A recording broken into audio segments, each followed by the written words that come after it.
okay. So today on the podcast, I speak with Pat Casey, who's my own father. And I suppose we'll talk a little bit about politics because you've been kind of almost as involved with it as me. Well, in the background as well, a bit of guidance and a bit of trying to figure out from a conventional political view on Ireland and how things have historically been done, let's say. Although, to me, it seems like things are in upheaval. And maybe they've always been like that. Maybe it's because I'm younger and I'm only being involved with politics because of everything lately. Or do you see politics over the years after changing? Like, there's always scandals, obviously. There's always a bit of the brown, people would joke about brown envelopes and things like that. But to this extent, was it always like that? Well, I mean, traditionally, years ago, there was only really three parties. It was Fianna Fáil, Fine Gael and Labour. And, you know, my family would have always leaned towards Fine Gael, or Fianna Fáil, should I say. And as a result, we were told when the vote was on to go over and vote, make sure you vote Fianna Fáil, you know. And always vote, that was the thing, wasn't it? It was tradition in families, And like politics was, I'd say, a lot more simpler than today, a bit than what it's become today. You know, you're able to start your job, work hard. Things were much cheaper: houses, cars, fuel, your social side of it. You know, the price of a pint, even the packet of fags. Then we used to have to get 10 major. Couple of points out of a fiver. Even before the Celtic Tiger? Yeah. I'd be going back to 80s, you know, the mid 80s. And I remember, sometime around 82, 83, I was working for a multinational company, and I probably was one of the youngest to become involved in the union. I became the senior shop steward, about 380 people employed there. Because of my father and his brother, they were also involved in the unions in their jobs, fighting for workers' rights. And we all seemed to have a progression there. You know, there was a lot of stuff attainable. And it was a great learning curve for me going into the workforce. When you say attainable, I suppose, in a way, the shop stewards and the unions are kind of like mini political democratic institutes within the workforce. Let's say, obviously you're not for the company, you're for the workers' rights to a reasonable extent, but you'd sit down as a shop steward with the guys, you'd vote on what you think should be achieved, and you'd actually get progress with that then. Yeah, exactly. You know, I mean, politics came from, you know, Big Jim Larkin in this country. You know, we always aspired to his time and his progress. But then, sometime in the early 80s, then there was an amalgamation or a coalition of Labour and Fine Gael. And we realised in the union that there was 10% of our union levies going to the Labour Party, which was supposed to represent the workers. And I was quite vocal. We had a march and we ended up outside the GPO. And what year had this been? 84, I think, 83. And of course, the taxation was getting higher and higher, albeit that there wasn't 20 impositions on us. The taxation was the most prominent one, and more so because we all needed to do the overtime. We were giving half our money back to the government. We were looking for a representative body. The Irish Transport General Workers Union of Ireland was probably the biggest at the time. And they were handing 10% of our union dues, our union levy, to the Labour Party. And we were in direct conflict, marching against taxation and the rising. Then we had, I suppose, Fianna Fáil, and you mentioned brown envelope earlier. Like them or hate them, in my opinion, working through the government of Fianna Fáil, they generated a lot of cash flow on the ground through building sites. And yes, there was a lot of nepotism But you got jobs based on their own merit. You didn't have to have family involved. But it seemed, in hindsight, that everybody was working. The workforce was growing and growing, and people were able to get mortgages. 1/5 of their annual salary would suffice. So yeah, to me, life was much more simple.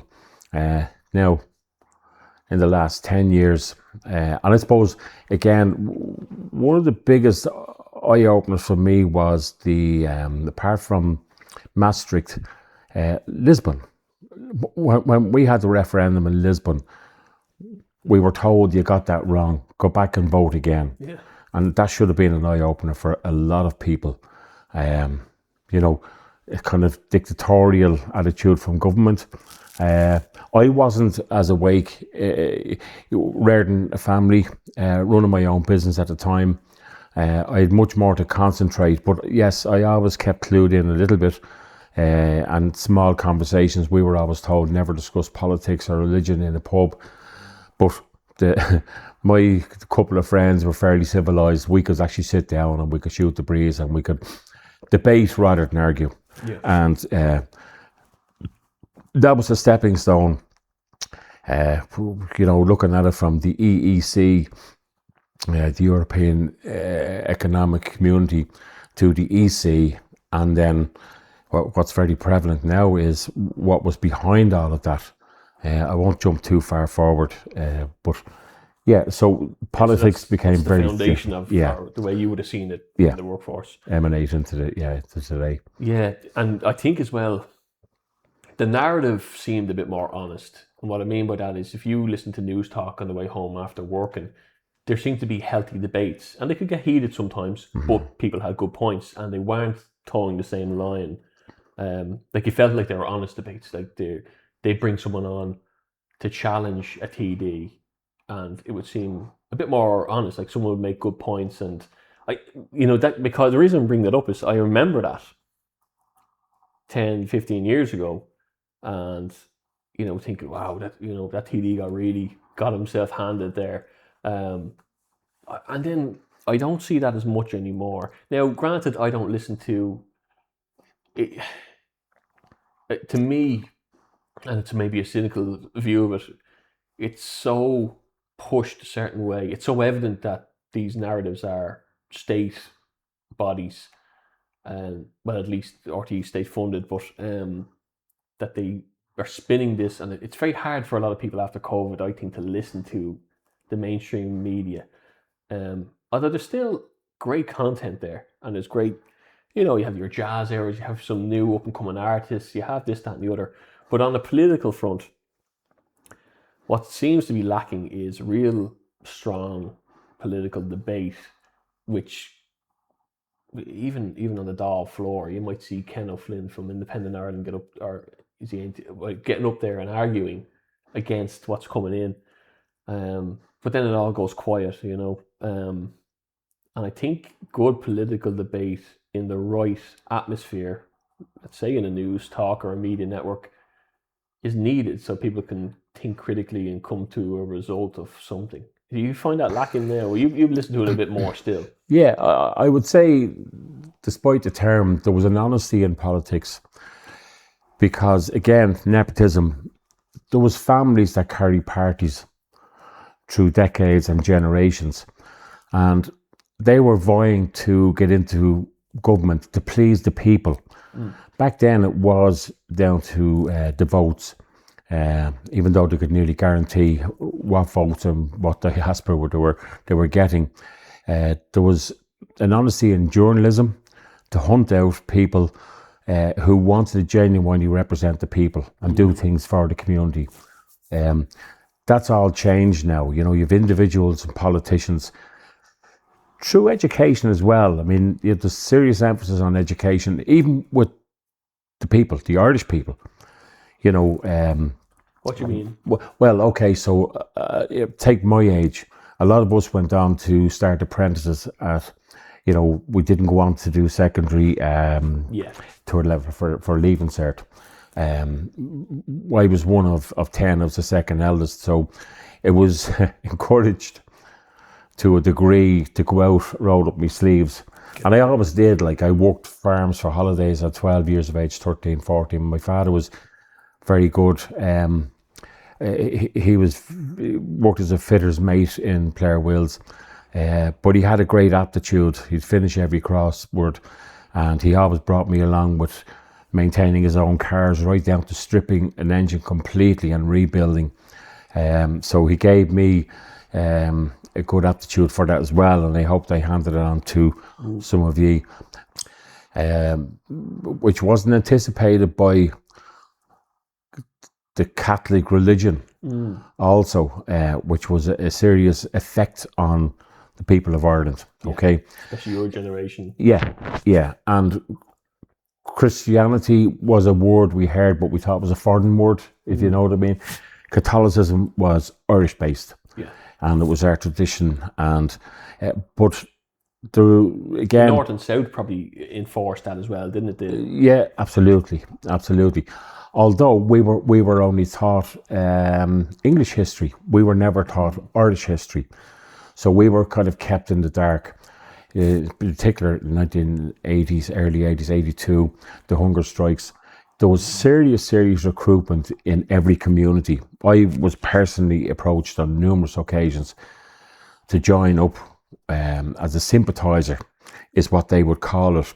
Who? The IRA. Okay. Yeah, they had, and they deemed themselves soldiers. Okay, they were very serious about it. There was nothing really cynical about it, but you would have been asked to help out in certain areas, and even a water boy. So this is what they meant by sympathisers. It was kind of a smaller. Yeah. You started off, and then either you or they recognised that you were more than a sympathiser, and would become active. Okay. And we recognised there was a couple there for years and years and years, right up to the present time, and I mean up to 5 years ago, selling on pub locks. They come in the Friday night and the Saturday night. They wade through the crowds of the pub, and that was their way of getting money in to produce that paper again, up-to-date news, and also to contribute to what they would have said was fallen soldiers. They would have deemed themselves soldiers, but somebody who got caught up and actually got caught and put into prison, somebody had to look after their families, the wife and the kids. So, and that's where the Americans came in as well. They tapped into where De Valera had done the same fundraising, and today we even know that we have a lot of misdirected funds going still to Sinn Féin, a complete 180 on what they were. Yeah, and I don't think the Americans necessarily know that, the people who are funding them. I think they're given a false sense of who's who in the country, and I think, but from my perspective, it seems like the EEC or the EU now kind of runs Ireland, and you have these three parties you initially mentioned historically, Fianna Fáil, Fine Gael, Sinn Féin, seem to be somewhat of a uni party. And there's a kind of jumping on bandwagons whatever way the wind blows. Kind of Sinn Féin are kind of softly with the people. I know Sinn Féin's a very complex subject because it's changed, or it has history. It's especially alluding to what you're speaking about now, the IRA and the Troubles, and they were the freedom fighters that the Americans saw that they would fund. And maybe there was truth to that at certain times. Yeah. It's a far cry from what we kind of see now. I know there was a split after the Good Friday Agreement, and there's probably people who could tell you, who were involved, 10 different stories on what went on. But yeah, so that was the atmosphere in the 70s, let's say, in the early 80s, where you were growing up around West Dublin, let's say West. It was political, there was a religious aspect, and then there was an activism aspect as well. But you still held strong that there was some kind of democracy, let's say, in the middle, honest democracy. If you were, yeah. Well, funny enough, it wasn't really the religious people who followed Sinn Féin and the activities, you know. That might have been taboo at the time, you know. If you were active, Sunday morning might have been an active morning, you know. Yeah. So I wouldn't have put that as a distraction to the activities in the IRA. I'll call them the IRA because like Sinn Féin was the political wing of the IRA or vice versa. Yeah. It served its purpose in the communities that you can't deny. You know, they did a lot of good, and that's how they got, would you say, word of mouth? They may have been fairly influential to a degree. How that rolled out, it might have been a small imminent threat. If you don't do such a thing, if you don't employ Johnny, you know, in your factory, in your garage or whatever, Yeah. they got things done. They got a movement. And I remember, just a small note, see, you had Walkinstown, which is where I'm from. You had surrounding areas of Drimna, Crumlin, Green Hills, Tala. Now, the latter were all developing. I mean, they were taking over cabbage fields and development. And the government, I suppose, they developed Tala prominently, and they put in mixed people from central Dublin, north side, south side, put them up in the mountains, let them fight amongst themselves, and they were all vying for a bit of trade. Became drug havens. You know, they were deprived areas to a degree. The growth happened before the infrastructure did.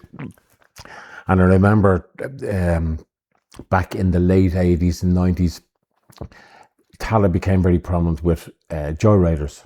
Oh yeah. And you had the IRA come out and give the warning signs to say to the joyriders, we're going to sort this out. If you don't stop robbing cars and driving around. They would step in to... They did, yeah. was that, in your opinion, was that keeping an eye on antisocial behaviour in... To a degree. The problem is that it was only nightfall that the cars were robbed, and they were driving around at 1 or 2 or 3 o'clock in the morning, driving in around the States, doing donuts, skidding around, which were drawing the police in. Okay. And of course the IRA couldn't move their goods at night time. Yeah. So they had their own. While people, there was a mask there, while people believed that it was a great thing. A tragic story. I knew this girl very well, lovely, lovely girl, and her family is tragic. But her nephew took a car and was speeding down the Tala bypass, and he careered around onto, I suppose, heading up towards the Hearns Bridge of Burks, and at the lights he hit a car, a taxi. Okay. And that taxi driver was his father, killed him. Yeah, that was tragic. But anyway, moving away from Tala in particular, we had that, I suppose you could see it there in the last 10, 15 years, the drug dealers, how that built up, and how Bluebell and Drimna, and you know, the involvement of the rivalry gangs, you know, vying for territories and that. Yeah. I'm glad I'm out of that, even though we knew it was the Duns who were the big drug importers. Right. We had King Filoni, Tony Filoni, albeit that with a foreign name like that, his I think his mother came from somewhere where my mother was born and reared. And you had the general who titled themselves the ODC, the ordinary decent criminal who was robbing off the state, not robbing people. Yeah. You know, but look, we all know the stories where they ended. Yeah. Yeah. And you know what's interesting with that is that period in time, say you were talking about education there initially, where you were learning about English history. And a lot of the Irish history, I think, was, I remember looking at this years ago, the history books were all published in Oxford. Because I remember particularly when I was in the early years of secondary school, seeing a passage about the invasion of Ireland by the English, Cromwell and things like that. And it said that the English settlers were met by resistance from the I can't remember the word, but the resistant natives. It was putting it that these guys are coming, you know, and they were hit with this unwarranted resistance. But it's a different. Now we're in the age of information where it's kind of, you can have, people can make an argument for any spin on history from a different angle. You know, we see this in documentaries. We're full of documentaries now. And it's this guy's perspective, and they'll reinforce his point and how this is. And I saw this, the first time I saw this was really heavily with, of course you mentioned The General, the movie, The Ordinary Decent Criminal, the book as well. And it kind of, you know, it's this started becoming a phenomenon, I think, from the 90s up, where there was these guys that they wanted you to cheer for who were really villains, but they were, you know, criminals, let's say, but they were kind of romanticizing about the Robin Hood story, you know, taken from the rich. But there was no giving to the poor. It was just taken from the rich, let's say, you know. But it's funny because that's a lot different to the politics that I was reared on as a teenager or older. You always knew to vote, but it didn't seem like, maybe Lisbon was important when I was a young voter. That was interesting. I remember you commenting on it. And that really showed, well, do we have democracy to a certain extent that, okay, the votes work, but the answers might not always work, you know? Or, I think Ma said something to me interesting a few years ago that I think her father used to say, and I think it's a common phrase, but it's if voting worked to make it illegal, the idea of democracy, you know. Now that might have been a cynical view years ago when you did see, you know, like you did see your vote being counted and you did see it going against the government. They might ask you again. Where now it seems, let's fast forward to 2024, 2025.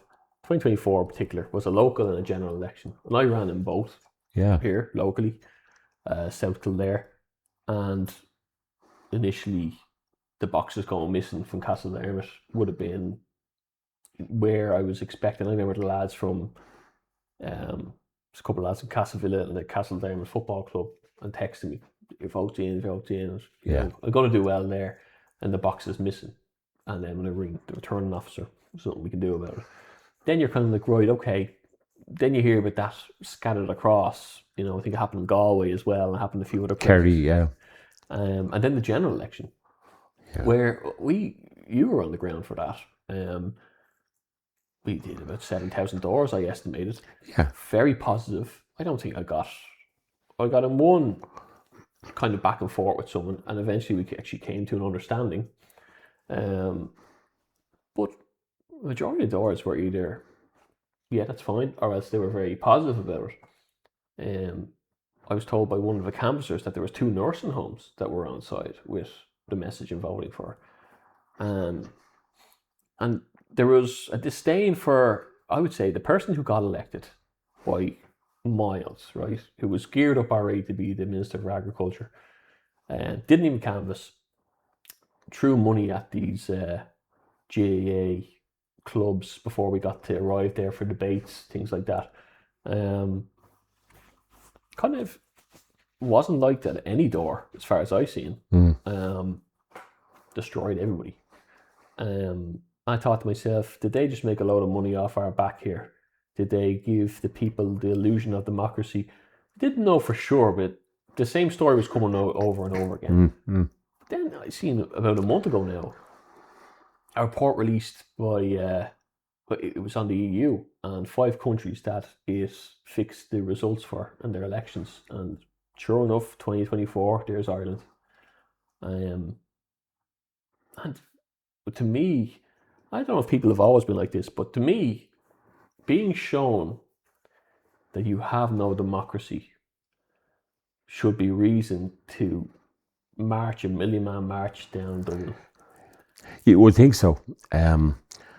So just going back briefly there to your canvassing, and you had great support. So there's no point in mentioning the people. They know, male and female. They travelled near and far to support you. And I believe that to be supports for someone they saw who actually stood up and spoke, but spoke the truth with an honesty, which I've always said to you, maintain that, because it's you can't challenge it.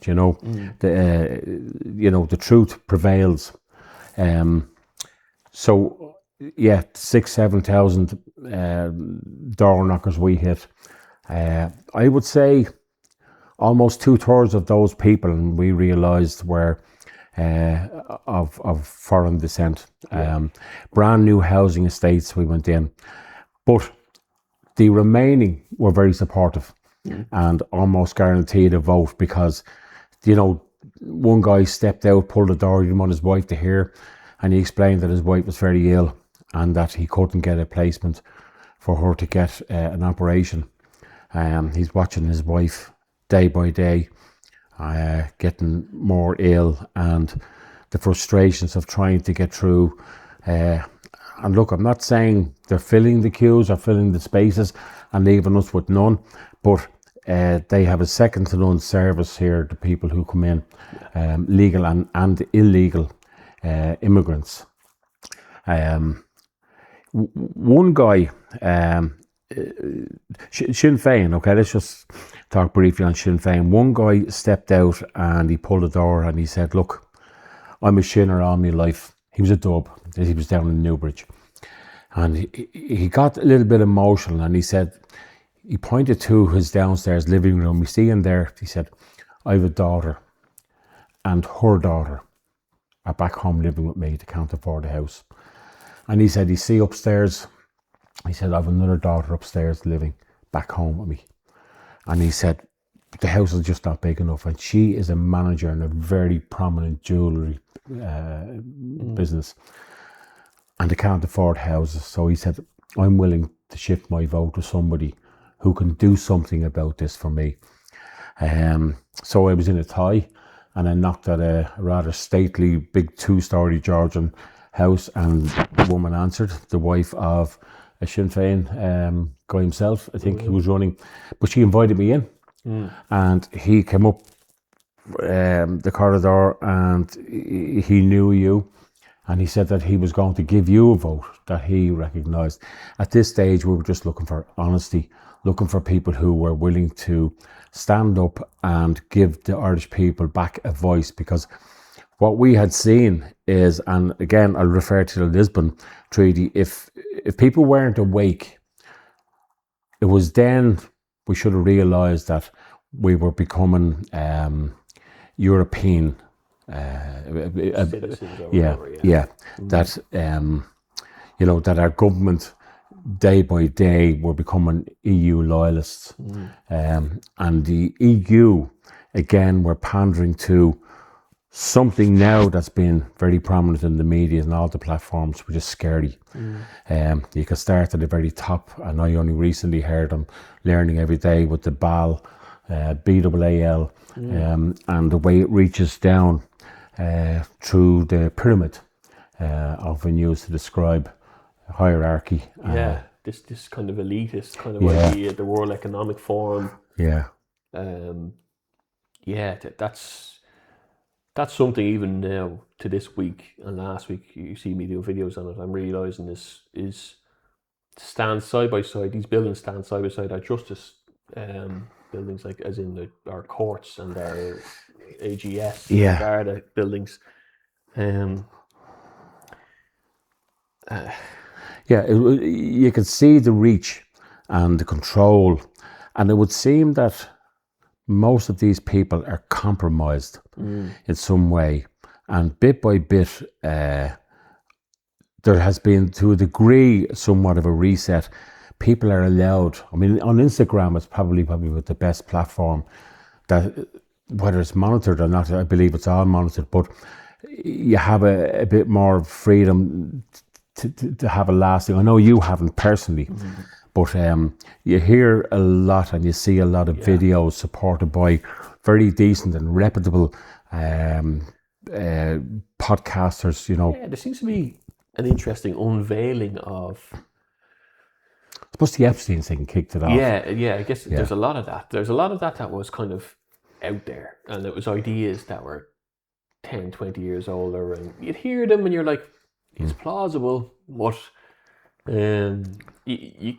there's always a risk of getting lost going down rabbit holes or all that kind of thing. You know, Yeah. you go tumbling down like Alice down Wonderland, down the rabbit hole, and you lose sight of. I think, in a sense, that can be a distraction. You know, if they let you be cynical of everything, then they can do anything they want, and it could be a real kick in the face. And you're thinking, well, this might be, and even like, let's say the Donald Trump Biden vote in America a couple of years ago. It seemed to me, and we discussed this a good few times while it was happening, seemed to be a kind of a stage laid out where here's your hero, and here's the guy who could barely speak in times of old, let's say, and he has dementia, and he's fumbling around, can't take the stairs, Personal assassinations, and and it's missing the dirty, ear, and all this nasty. kind of thing. And then it looks like Trump went and did exactly what Hillary Clinton, who was a sworn enemy, said she was going to do anyway, and going to Iran. And but even when you look at it, people are saying they're invading countries that don't have the Rockefellers banks system. That could well be true. I don't know. I think there's so much going on there, and there's so much silence from us that it takes us a long time to catch up with it. But in Irish politics, there seems to be that pyramid. I've never seen that. Granted, I wasn't involved in politics long before I ran, but when I first came into politics by kind of Paul Fitzsimons, the Irish column. Yeah, good guy. Wasn't owned by any party, but Paul was doing a show and releasing the info, and I said I'd co-host, and then I said, "Feck it, I'll run in the locals." Did that, got decent results. It was only a week and a half on the ground by the time I got everything up and going, but I got good results. And then we got hit with this ISD, Institute of Strategic Dialogue, a global report done on me and Paul. Yeah. From, I think the headquarters is London, but it's funded by George Soros and Bill Gates. This George Soros, and this was my first introduction to, that's odd. Why the two of us, why are we being pulled aside here? Yeah. I think the issue was the Irish column and the ideas that we were starting to come up with, and the ideas of community, the idea of a community resolve to issues that were, it wasn't just politics. The politics was affecting very close to home. And I think a lot of people recognize that through, like the Irish column, kind of opened their eyes to an alternative media, that if someone got assaulted, or there was an attempted kidnapping, or if there was an incident near a school, or whatever that was, that you wouldn't see it in RTE, you wouldn't hear that news talk. Sinn Féin, or no matter what, weren't going to speak about it, even though you think as an opposition party, they'd be highlighting, whatever. Yeah. But unfortunately, Sinn Féin and Mary Lou also wears the same badge, this circular UN sustainability goals. It's all EU, Yeah. So I think it was interesting to see. What put us on our hinges a bit as well was when, do you remember when McGregor went out to the White House then and spoke, and what he said was right, and people were kind of like, well, this maybe the one thing that the Irish, and I got slaughtered for this, and I suppose when you're in a bad situation, you're trying to figure out, what's the lesser of two evils, what's a risky thing to do, what's not. If there's someone with some kind of prominence to help us out, then we should. There's so much at risk. Like you talk about kids getting kidnapped. You're talking about people getting assaulted on the street. You're talking about then no celebrities or any TDs or anyone in any position of authority or power or reach or platform helping you out. And someone, even to today, I see him, he's still tweeting about this going on. But the reason I'm bringing it up is because half the movement went to that pub, and we said, well, what, this is, the problem was there were still fractures there. So people are like, this is what I'm doing, come over here. This is what I'm doing, come over here. And I'm sure the next week then there was a whole Masonic lodge interview done that was put out to the mainstream. And when everyone saw that in the movement, everyone took a massive step back and said, whoa, what's going on here? Now, I was ignorant to anything to do with Masons. I used to work with a guy who one time on a Christmas do said to me, do you know, I'm a member of the Freemasons. And I said, and what is that exactly? It was about 10 years ago. He says, well, you know, I'm not very high up, but we can help the elderly in the community and people across the road with their shopping bags. Now, that's all great stuff to write on paper. You know, I've never seen anyone do that. Like, when's the last time you were in Aldi and you saw some guy helping someone with their shopping bags or helping someone across the road? You don't see it. Yeah. So, but that was, you had the George Soros thing, and then you had this Grand Lodge, which again is right across from the Dáil and has the tunnels going from one to the other.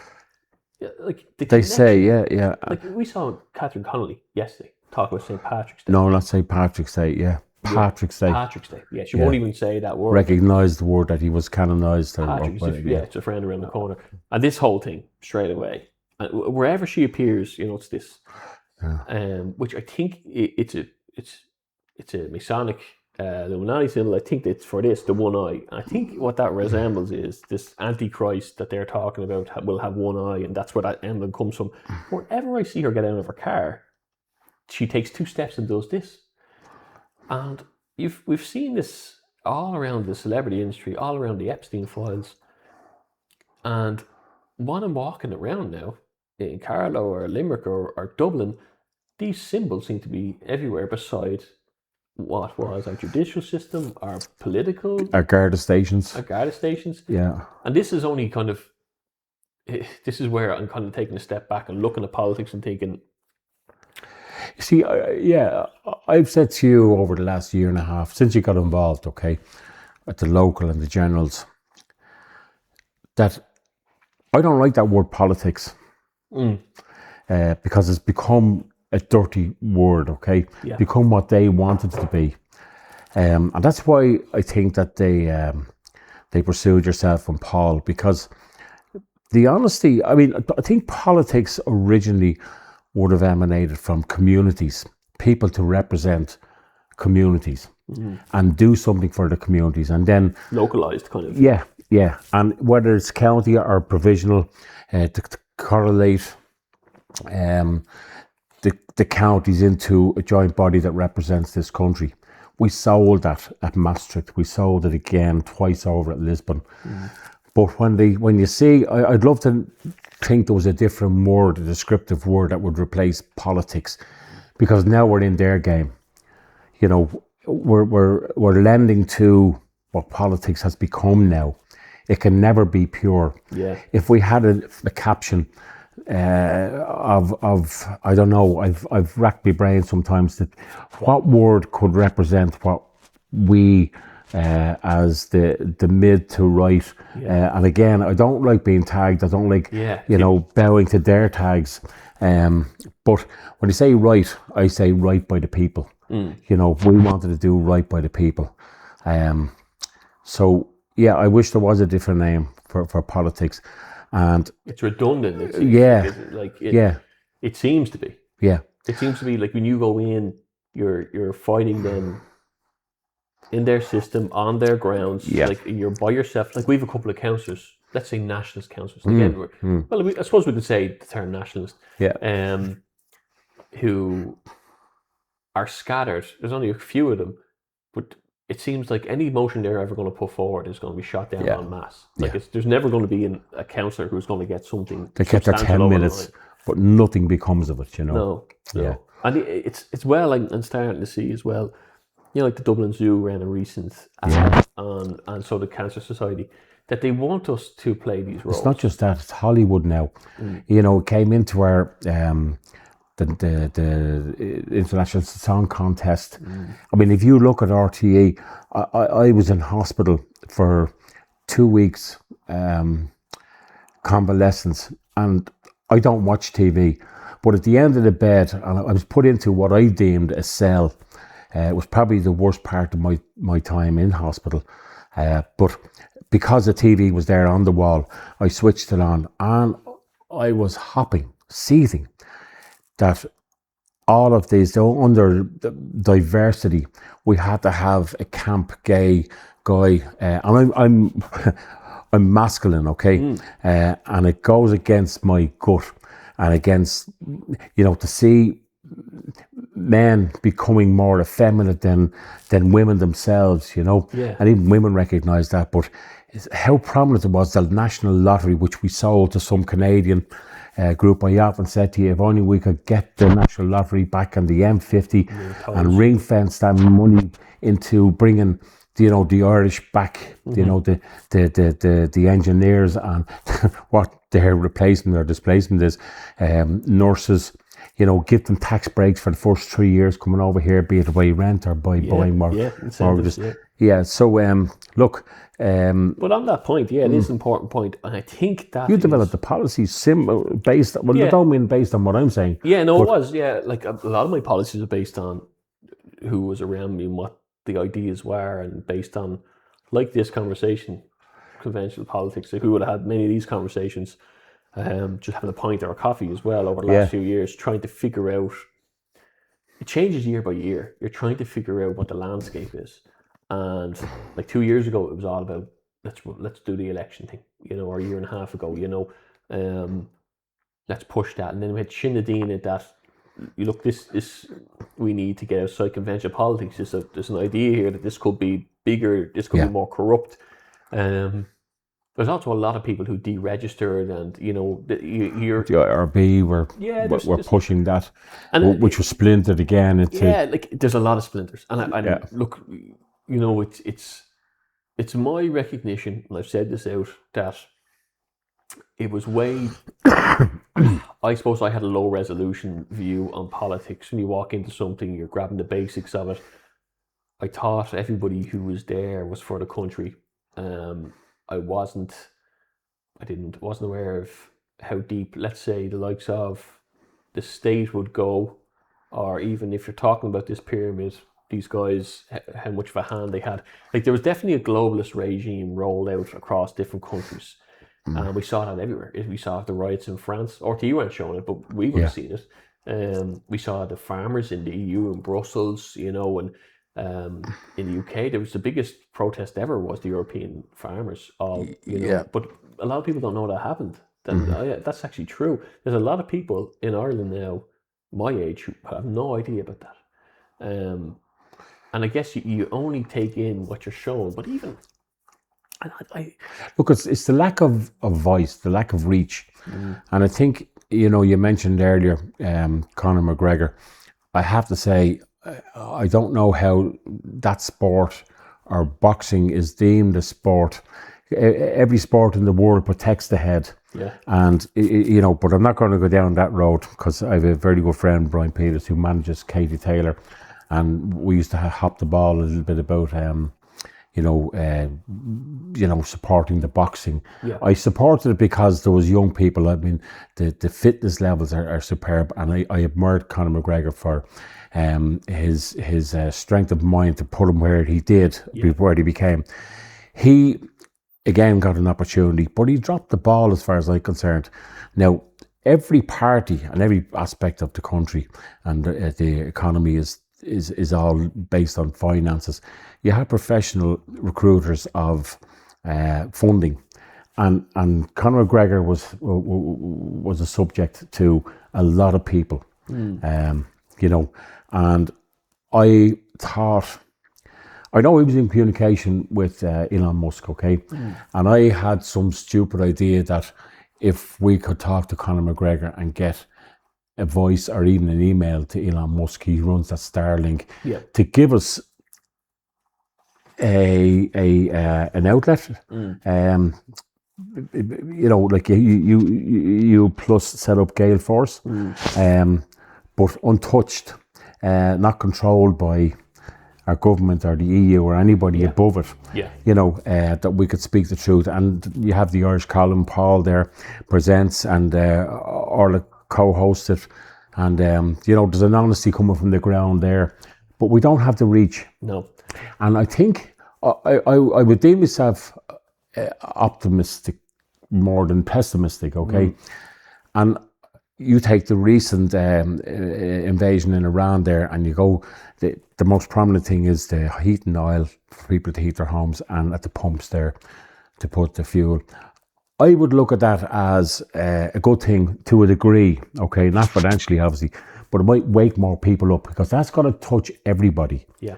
And now with Gael forced through the multi-platforms, to concentrate on talking, reaching people and getting them to look at the reality here of self-sustainability, even though the farmers don't particularly want us and an association to the right supports. You know, it's going to be a hard struggle, but it's like I did a short video yesterday about emphasising that again. I didn't hear it. I will listen to it. But only briefly about canned fruit, long life stuff, grabbing just whenever you see seeds, no harm in grabbing them, you know. Because I think, even though some people might say that's very much seems like scaremongering or extremist, we also thought you would never guess that 5 kilometre radius from your home would have been a thing, would have been policed. Just like 10-minute towns, 2 metre distancing, all that stuff came in like that, and no one saw it. So we don't know. You know, we've been told that this is what's happened in other countries. These people want this to happen to Ireland. We're not being told that necessarily. It's the stealth introductory of the digital ID. Yeah. You know, no matter what you say. Yeah. Because, I mean, right down to you shouldn't be in town, you've overstepped your quotas, and this is the carbon footprint. Well, it's backed by the carbon footprint, and then your card won't work at the conveyor when you're going to check out. You can only see this when if you ever give cash for your petrol, and they run it through that machine, and this is a deterrence. You know, this is like all these workers will probably vote for without the cash. You know, and everyone will be paying the arse in the queue, waiting for this person with 20 quid up there, and they don't want to be that person. And it's a social thing as much as anything else. Yeah, I think they'll make cash dirty. Literally, they'll be, you know, cash being handed around. We can't be doing this, and they've already said that, you know, we had Orla, their Gael force over at the EU, Brussels, and there was a big thing about the digital euro. She's very good. She's very good for the Irish people. Yeah. Great, yeah. And untouched by the stain of politics. Yeah. You know, although she's insular, in fairness, for whatever reason, you know, but you see, she's promoting honesty, she's promoting Irish, you know, so there's nothing wrong there, if you know what I mean. And she hasn't, in fairness to her, she hasn't got anything set up. She's not looking for anything. It's non-political per se, or GoFundMes or nothing like that. She just wants, and she's never going to run again. She says that she'll never run again. Right. Yeah, that was dirty, was nasty, but that was within the party itself, wasn't it? Yeah, well, yeah, so I suppose, yeah, in that regard, there certainly is, I can say this without a shadow of a doubt, there are state agitators within the right. I don't think that's unique to Ireland. It took, you know, Jack, you know, staying here was watching the US politics to say, that's a common thing, and then I'll start looking in elsewhere and seeing that yes, that this, you know, if they're preempting, so we've seen COVID was listed in the Epstein files. Bill Gates and Epstein had these emails about rolling this out, and there was a mass compliance thing, but also to a more sinister extent, they're talking about depopulation and all this kind of thing. But regardless, it was premeditated. Yeah. So if it's orchestrated, orchestrated. If that's the case, then they'd have people in certain roles for the takeoff, let's say. So the year before COVID, you had the birth of a party within Ireland that we walked into. It was the biggest Irish political party, and things didn't sit right for me from the get-go. When you had these ideas of robust policy like you're talking about there, like I wrote, the nursing policy, the pro-family life policy, where people would get like a social welfare payment for a parent to stay at home so that they cut down on childcare, it promote young family life again with the ageing population. You'd have the mother at home, and it would lend to more family life. You know, the likes of Hungary and other countries have this. You know, we can model off what's worked around us. It's not, this is the thing, it doesn't seem that hard to do, to think of. Yeah. But if you think of it, I got pushback from the leader of my own party. I said, that's interesting, you know, because we're walking around with leaflets only about mass immigration. But there's a lot of problems going on. Like, there's a lot of threats immediate to the Irish people. Of course, that's a massive one. But if you want to present to be more than a one-trick pony, like, you can't, people are like, yeah, that's fine, you're right what you're saying there, but if we put you in office, are you going to be able to keep up? Are you going to be able to go toe-to-toe with these guys? That's why it was important for me to sit in on all the debates in the general election, because I remember there was a certain councillor who was nervous, who was also running in the same constituency. And I said, what are you nervous about? They should be nervous of us. They should be worried about what we're going to say. And there was little tricks to the trade. I remember one in particular where the MC of the night was there and all the seats were filled with these traditional parties, and there's 2 seats right up the front. And this was because the questions would first hit you, you know, and everyone else had plenty of time to think about it. So what do you make of this? And you're trying to catch you off guard. But you had to test the waters, because I remember a different one in Newbridge where I was asked about climate change and, you know, what I thought about the atmosphere and, you know, what the party thought about it. And I was last, almost second last. I said, I'm going to be the black sheep here, because everyone championed the ideas of self-sustainability, climate change. And I said, you know, I think it's just pure taxation and control. And I think they have an agenda behind it. And to my surprise, there were claps to it. It's a social thing, because if I stood up and said, I'm going to speak out about anti-EU, just even if I just said that, then I'm in the right-wing box.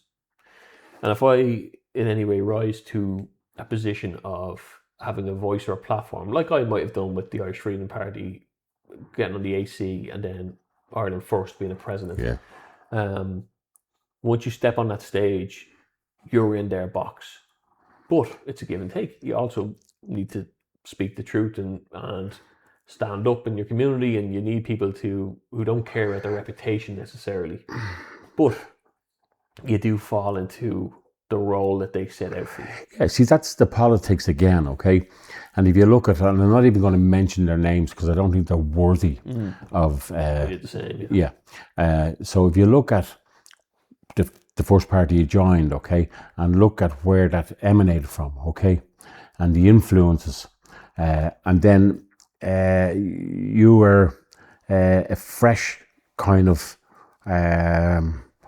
input into the party, and they didn't like that, the narrative, and whoa, hold on a minute, steer this guy back, and there's resistance. And then when you left that and you were invited to another party, we see where he went and who he sat or climbed into bed with.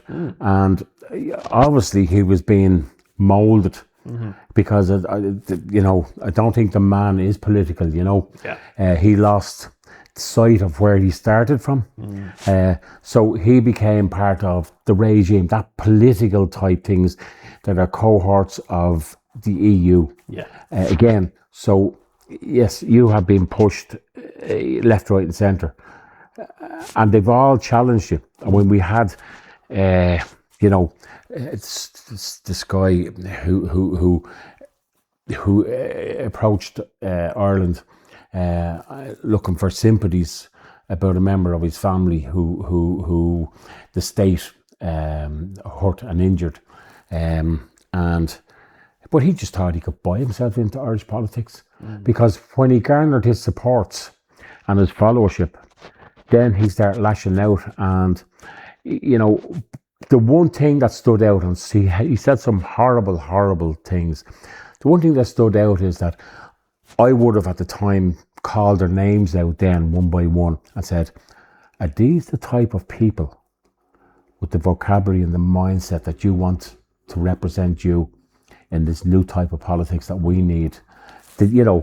So look, we could go down the rabbit hole. That particular person touched off this pyramid, involvement of this, Masonic kind of idea, whether it be loosely or not. And this is, we also had a tag-along, we won't mention the name, who was also tied into the leadership of the party and also tied into this character who was trying to pull me away from... you set up a diversion, to pull me away from politics, and had a few people who were... a guy who couldn't call himself by his proper name, who went around deceiving most of the people that he met on behalf of. And again, we limited to also admitted to you that the funding was also global for him by his projects. Signatures were worth money to him, he said. Because I couldn't get my head around distorted or statistics, filling out... who would want that data? Who would want that information? He had to be selling it. This is important. I know people are going to say, well, what are they talking about? There was a tag-along from my campaign in canvassing. And people said, look, this person's impersonating you at the door, but they also have an extra form with them, in this survey form.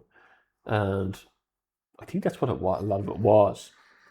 But in a way, it also discredited us, because I think the spelling and all was all over the place. It was a very thrown together thing. But this person who was seemingly on side, involved with both, involved with the Shinedina community element, to convince a couple of people around them that I was a bad guy and to pull me out of politics, was inevitably answering to the political party leader that was on the way down. And I was being pushed to replace by the others around me. There was all this kind of going back and forth that you kind of have to, when you're in the thick of it, it's all happening fast. And of course you were sick at the time. We're going to get to that too.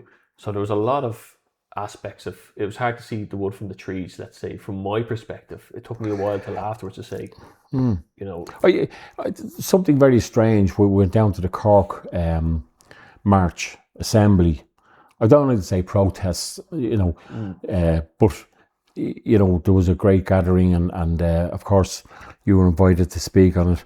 And I remember there was an English female potential politician, or vying for politics at the time, was being interviewed by said distractor. The man with different names and different marital status and etc. So there was a gathering out in the courtyard of a pub, and we assembled there, and it was a great atmosphere. There was like-minded people sat in and had a chat. And I remember when he just finished his interview with said female potential, he came over and he stuck out his hand rather robotically, shake my hand. I said, no, you told me lies. You insulted me. I had you in my car. I asked you 3 questions and you lied, and I couldn't shake my hand. I think there was another co-host of an X Space ran to you and said, I think there might be a bit of conflict. You came over, everything was okay. But we went back to that pub, and in that pub he approached me again. And in front of some prominent people. And he took off the sunglasses and he said, please shake my hand. And I said, no, you lied. He actually physically cried. And I thought, wow, what's after stirring his emotions? Or is he actually that good an actor?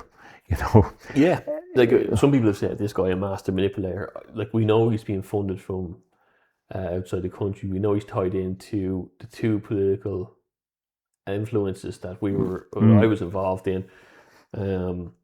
Still using the namesake, let's say, but has also reached out to people to very dangerous end and motives against myself. Like, that guy came to that place knowing I was there that day, and I was told ahead of time, such person on the way down. It's on the way up. So I apprehended that as soon as they walked in the gate. Yeah. Well, I'm here. I'm. What's the story? And I, like you're saying, like. Yeah, there was threats of physical violence as well. And look, but that was from our own side, Yeah, but it died down. But this is what's, I think, important too. Like, there's always that. Even if it's not him, there's people linked to these same people who all turn against me who've done that. And at the end of the day, I've been to how many rallies, and this has never happened. Yeah. Remember the guy who got drunk and he got up on his motorcycle and came over? to the pub. To think of the conversations and the agreement, I'll go over, I know he'll definitely be there, and to try and orchestrate a conversation. There's a lot of orchestrated things. Like I actually thought in that Cork rally you're talking about that the mic would be pulled. There was so much stuff against me that day. I thought through the second Cork rally there was threats of...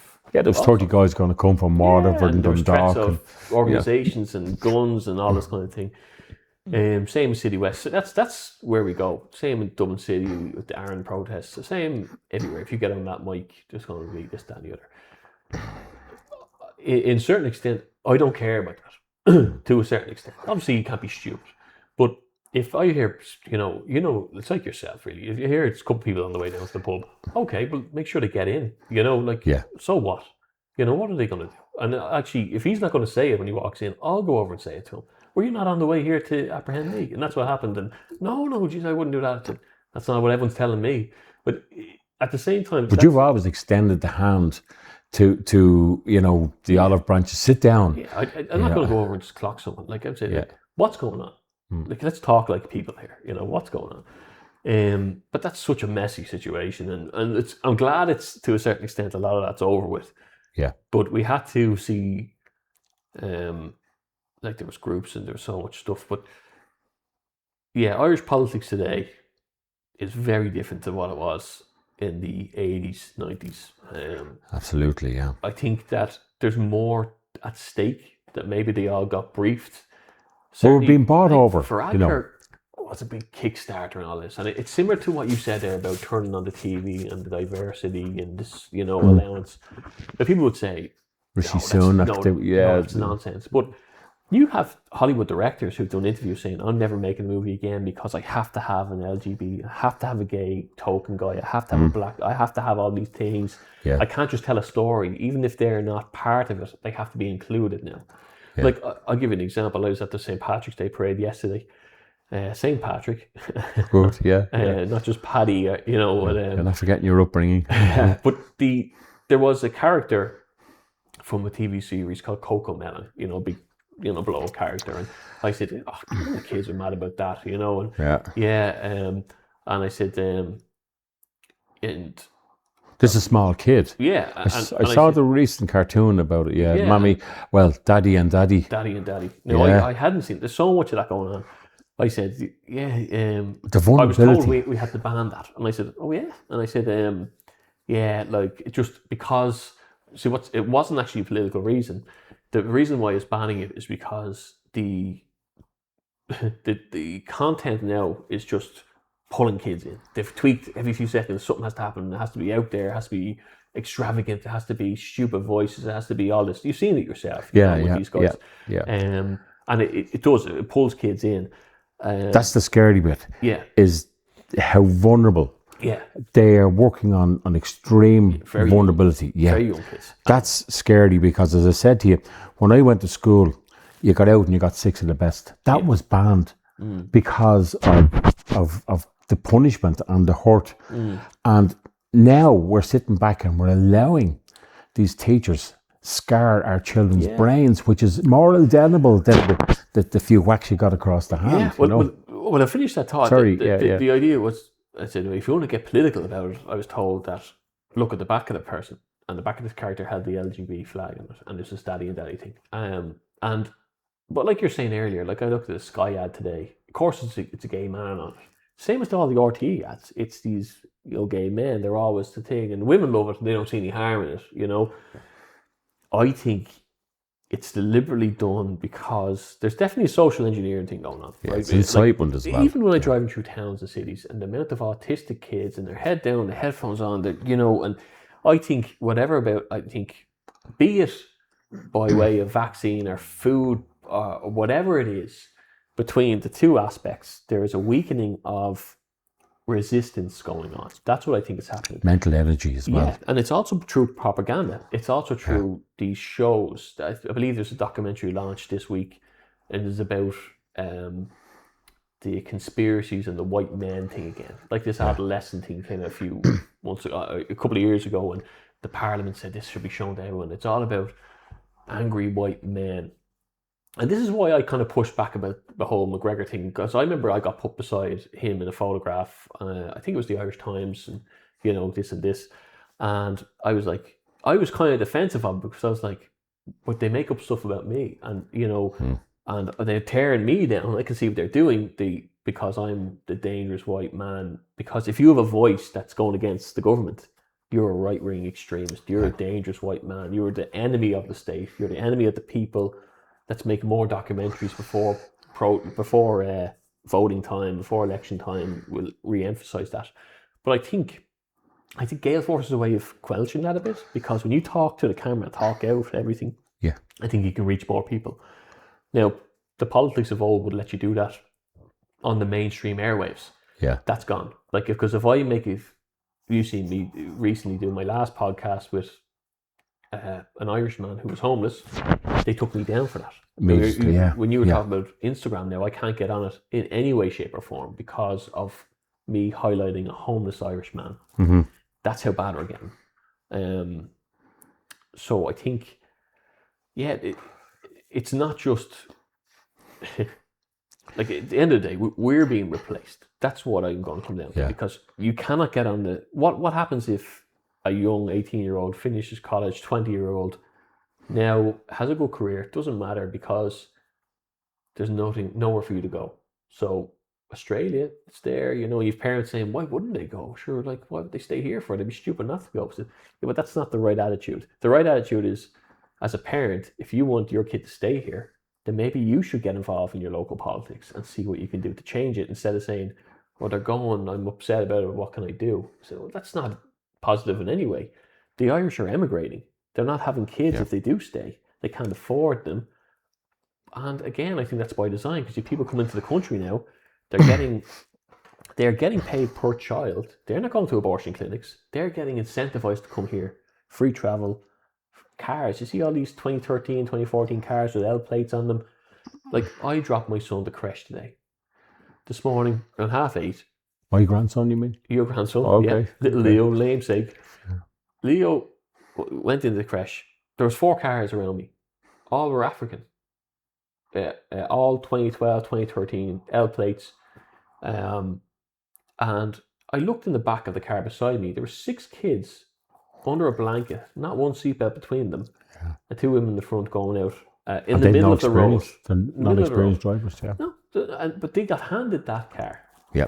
And this is true. We've been told this. Like you don't think that at this stage of being involved in politics, you don't have whistleblowers. Like, I spoke to a whistleblower today inside the care system. I know this because they're sharing this stuff with me. This stuff is happening. And if people say it's not, I say, well, that's your opinion. I'm just going to go with what's actually happening through these people who are reaching out to us. Yeah, and just to say, Syria, was probably, I think, 14 or 16. We developed a facility here in this country. I'm not sure around any other European countries, but it was a blanket refugee status, which was a war-torn country to give refuge to, the people who had to get out of a war zone, Now, take them to come in, and I would have thought that they would have been logged in for their own sake as well, registered in this country. And if they didn't require insurance, if the state was going to cover their insurance, fine. It's illegal to drive a car without tax, so if the state said, we're going to cover the taxation as well on this, even though they didn't spend it and didn't put up labels, again, NCT, but insurance and tax, I know, also it's illegal to not display those discs, So not, apart from not having either, not displaying current tax or insurance is illegal, and how many times, just keep on the narrative of the blanket refugee status. So all them people should have the opportunity to return, should be suggested that they return to their own country when something out of our reach, something out of our hands has nothing to do with us, but we've given blanket refugee status, homes, the best. I don't care if they put them in, top class 5-star hotels, whilst under our refugee status, fine. And then we move on to Ukraine, and biggest laugh and joke. All you got to do is look at the class of car they have here. Like if you look at the size of Ukraine, you look at the war-torn sides of it, and I think 7/8 of it is not in the war. Why they think they couldn't evacuate to the other side of the country. They came here, and again, and this was the guys opened the floodgates, let the Ukrainians and everyone else in, and I think we have a right to object to anyone outside that refugee status. Yeah. And if we have to call out the Ukrainians as well, I would be proud as an Irish citizen to have given refugee status. Yeah, if you were deliberated with, absolutely. If there was a referendum where they thought, and this is the problem, they emergency say, laws, yeah, you just hate people who aren't the same as you. Hold on, we're in Ireland. Things are getting worse for the Irish person. It's no secret. They said 325,000 people last month couldn't afford their energy bill, their home energy bill. They're behind in their energy bills. Yeah. The fuel is still going up. We can't pay for it. The property tax is going up. The tolls are going up, and there's no Irish getting houses. Like I follow this Ray Cook auctioneer online, and every second day it's this Indian family with a new home, and people put in what's going on here, and the likes, and everyone knows what's going on here. Yeah. Like you go down to any garage or any shop, they're not Irish there working anymore. You go into nursing homes, the same thing. The Indians, I have to say, they're saying that 2,000 a week are coming here, and they uncovered some couple of 100,000 false documents. And this wasn't a secret to them. They tried to hide that for a certain amount of time. That this has been said years ago about the medical industry. They thought there were 700. This is 6 or 7 years ago. They thought there were 700 fraudulent doctors, which is scary because that's life and death matters here. Yeah. What have we seen over the last few years? We've seen medical malpractice be a massive cause for, for death, for mortality. And we've had numerous people come to us over the last year or two. Stop talking about this. Their mothers in hospital and this explain their family situations in the health system. My son's in hospital. This went wrong. My daughter, my wife, and this was something you found that you fell victim of as well. We won't say where and who, but around the time of running up to the general election, you were on the ground every day for the election, canvassing. All over Kildare. And Kildare's a big enough county. I was getting my steps up. I was doing 7,000-8,000 each evening. Yeah. Not a bother on me. And we're approaching. I think the election was 29th of November, 24. Okay. Yeah. So I think the Friday was the 20th. -5 on the Sunday stroke Monday, I think about the 13th of November, let's call that, wouldn't have been my first heart attack. I got my first at 40. I have a genetic issue with LHLs and LHDs or whatever they're called, the triglycerides, they're flipped over. So I would have had an issue with my heart. Yeah. So I took a heart attack. I woke up on a Monday morning, and for 20 minutes maybe had heart pain. We always call it out of 10. I would have said 6 or 7. I had the GNT spray. I would have used that. And then I woke up the next morning. Pain had gone. I fell asleep, unbeknownst. Got up. I did feel as if I had the flu, and I wasn't sure whether it was COVID or flu or whatever. I rang in sick, but I was up on my feet for the Monday, Tuesday, Wednesday, Thursday, and I rang what used to be a walk-in clinic became a call-in clinic, and there was a 10-minute answering service, and the tail end of that was, do not leave a message on this line. I had to travel to Dublin from South Kildare, almost Carlow town, to go there. So I didn't. I tried all day Monday, tried all day Tuesday. Tuesday evening I found an email address, sent the email, got an email back on the Wednesday to say, yes, your appointment on Thursday. Drove up, and it's on the first floor. Well, I ran up the stairs, as I always did, challenging myself, because I worked in hospitals and that, instead of using lifts where possible. I always gave you a good gauge of your fitness. Up the stairs I went in, got my bloods, which happened to be biannual, for my second set of medications, which was because of, I might as well say that I had a quadruple bypass 6 years previous, okay? And I had no problems after that. So, went to the doctor, introduced to, I'd never seen him before, he was new. I asked the girl who took the bloods, or the nurse, and I said, do you do ECG? Yeah, why do you want to know? I said, I had a bit of an incident there a couple of days ago. So she did an ECG, said she passed it on to the doctor who I had to see, and wait in the waiting room. He came in within 2 minutes, called me by name, was very serious looking, took me by the arm. Are you okay? He said, what I'm reading here is that you've had either a major heart attack or you've just had one. I said, I had one a couple of days ago. He says, I'm at the ring of the ambulance. Fast forward, I was tucked into ICU, and that I gave all my details. They had a lot of my details unregistered because I'd been in the hospital before previously, and I had my surgery there for the quadruple. That night, after giving all my details, that night I was approached by a young Indian, I don't know if it's a qualified nurse, but she was on the ward in my room, and she proceeded to ask me questions about, did I fall? And I was saying, no, I didn't fall. She said, you sure you didn't fall?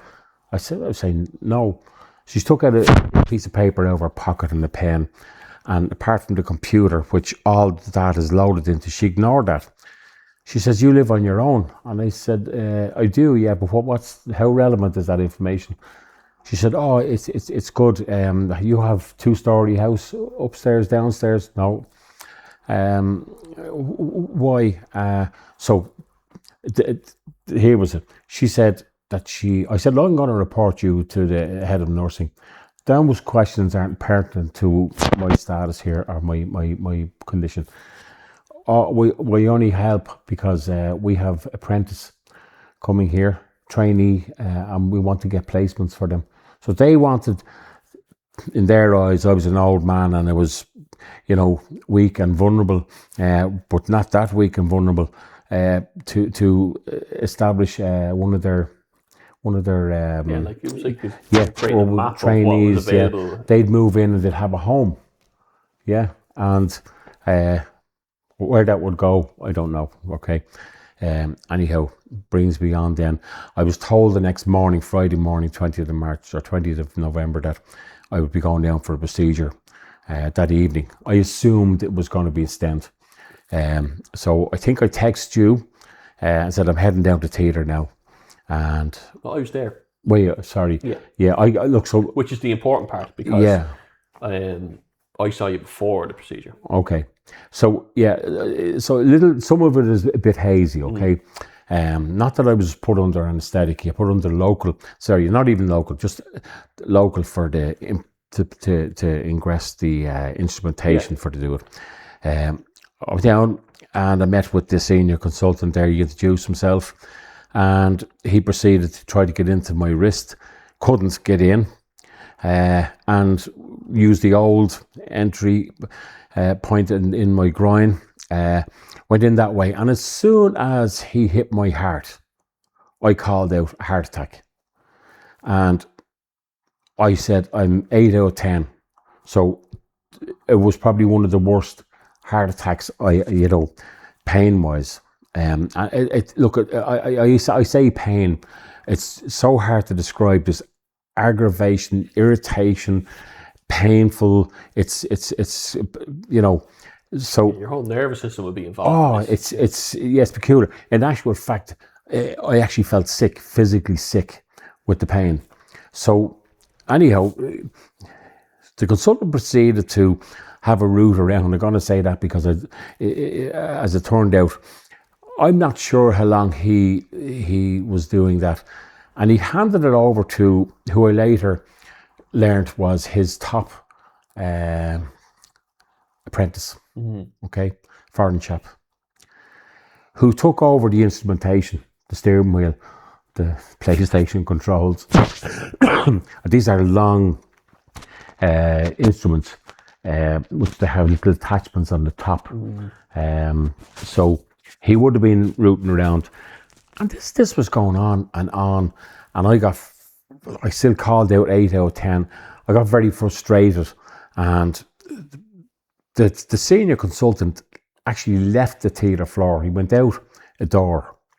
Now, from my memory, it might have been a glass windowed office, but there was 2 big TVs. I had no interest in watching that. Some people like to see the procedures, but I got in shaking my head from left to right.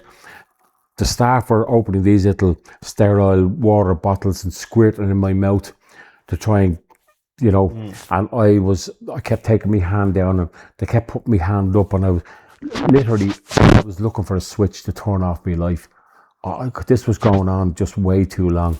If someone said to me, 2 more minutes, brilliant. But I didn't know when it's going to end. This turned out to be 3 hours, as it turned out.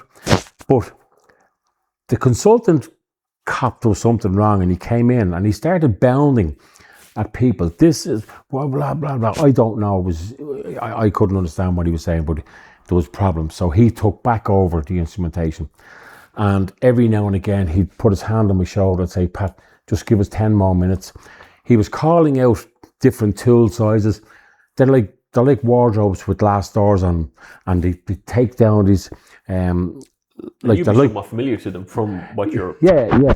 So they're like window wiper plates, the different sizes. And he'd be in, and he'd be rooting, and next thing he'd call out wedge, and it would draw real quick, and he'd call out another one, they'd push in another one. And I knew this wasn't going great, and I knew that this 3-hour prolonged 8 out of 10 heart attack that was sickening me to my core, that I just wanted to give up, to be honest with you. Anyhow, he was successful in doing what he had to do, and I'm interested to know what they were trying to do. To me, it was like a little crocodile clip that needed to do something and hold an artery open, but then they couldn't come out without doing this. He withdrew the instrumentation, and he turned and he walked away. He never made a reference to me. He never said, Pat, we're finished or anything. There was no communication whatsoever. Out he went. The people, did their thing, put the pressure point for healing, and wheeled me back up to the bed. And when I got in, I asked one of the, I don't like demeaning the people. I don't know whether he's a nurse, a ward nurse or an aide. I asked him, how did I get on? And he said, sorry, Pat. He said, they found an old artery with very old plaque, and they couldn't do anything. You didn't get a stent, And anyhow, I lay there, and I was exhausted. And within 20 minutes of being put back in the bed, I registered again. And I said, I've 3.5, climbing to 4.5. And the 2 nurses that were this side, we said, Pat, we'll put you on morphine. Go. And they ran off, and I think, as it turned out, my mind, my body, and my heart fatigued. I took a heart attack there. Unbeknownst to me, it doesn't hurt to die, because my heart stopped and they had to resuscitate me. I think it's registered that my heart stopped for 30 seconds. It's in my discharge papers, but whether it was 30 seconds or 20 seconds or 10 seconds, I had heart failure. It's deemed heart failure as opposed to a heart attack. And it was pure exhaustion. So you would be... I woke up with a lot of heads, faces, calling me very formally. Patrick, can you hear us? Patrick, can you hear us? Yeah. And I just woke up and they were there, yeah. Now, I just know that I was ramped up on IVs and that, and you were probably more aware of what was going on than I was. I just remember one doctor saying, you're a very ill man, Pat. And That was the term they kept saying. Yeah, yeah. You know, when you said ask for a status update, your father's a very ill man. Like he's in the ICU. Yeah, we know that. Yeah. When I woke up, okay, I found myself in adult diapers and a catheter, okay. And I spent the next, I think, 6 or 7 weeks almost like a vegetable. And I never realised at the time. I went in there and I was 104 kg. And what you were seeing yourself and my other sons and daughter and your mum, and bit by bit my own siblings were growing in numbers, attending the side of the bed. Every time I woke up there was more and more. What I didn't realise was I actually lost, I went down to 86 kg. So ye were looking at someone almost withering away. I'd lost my appetite. I could only have liquid porridge and liquid soups, which weren't really sustaining my energy levels that I needed. And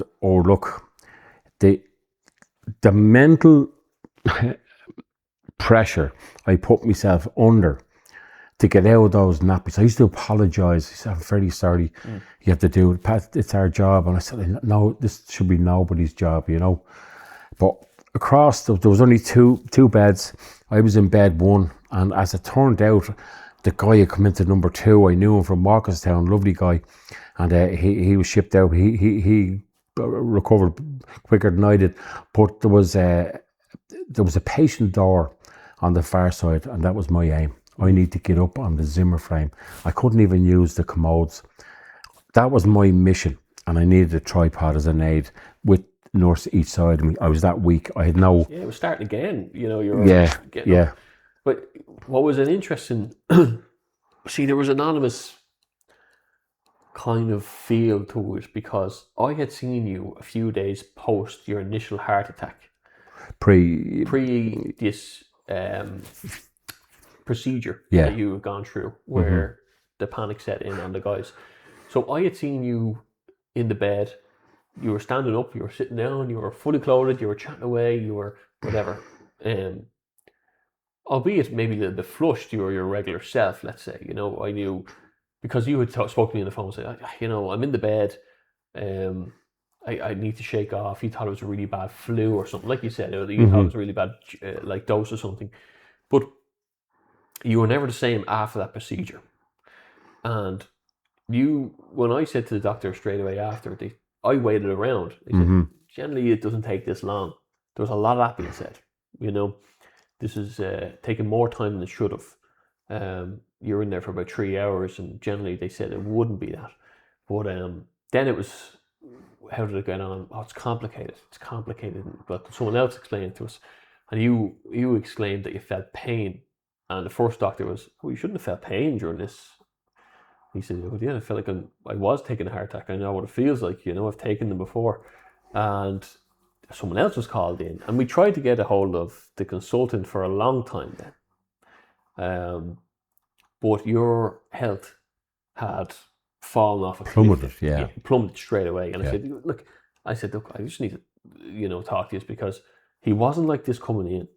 I said, granted, it takes a day or two to recover from a procedure. I said, we're a week or two in now and he's worse, you know, so what's going on here? What happened there?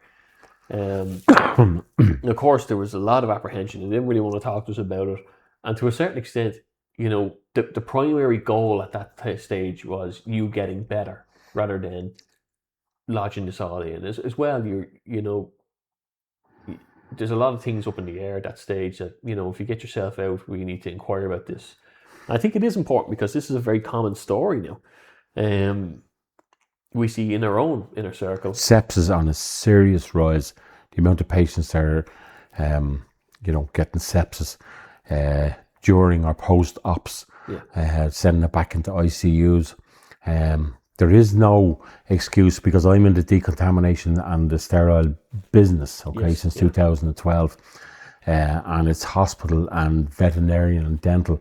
And I'm familiar with the procedures and the protocols and the traceability in particular and the legality of signing off machines that are fit for purpose.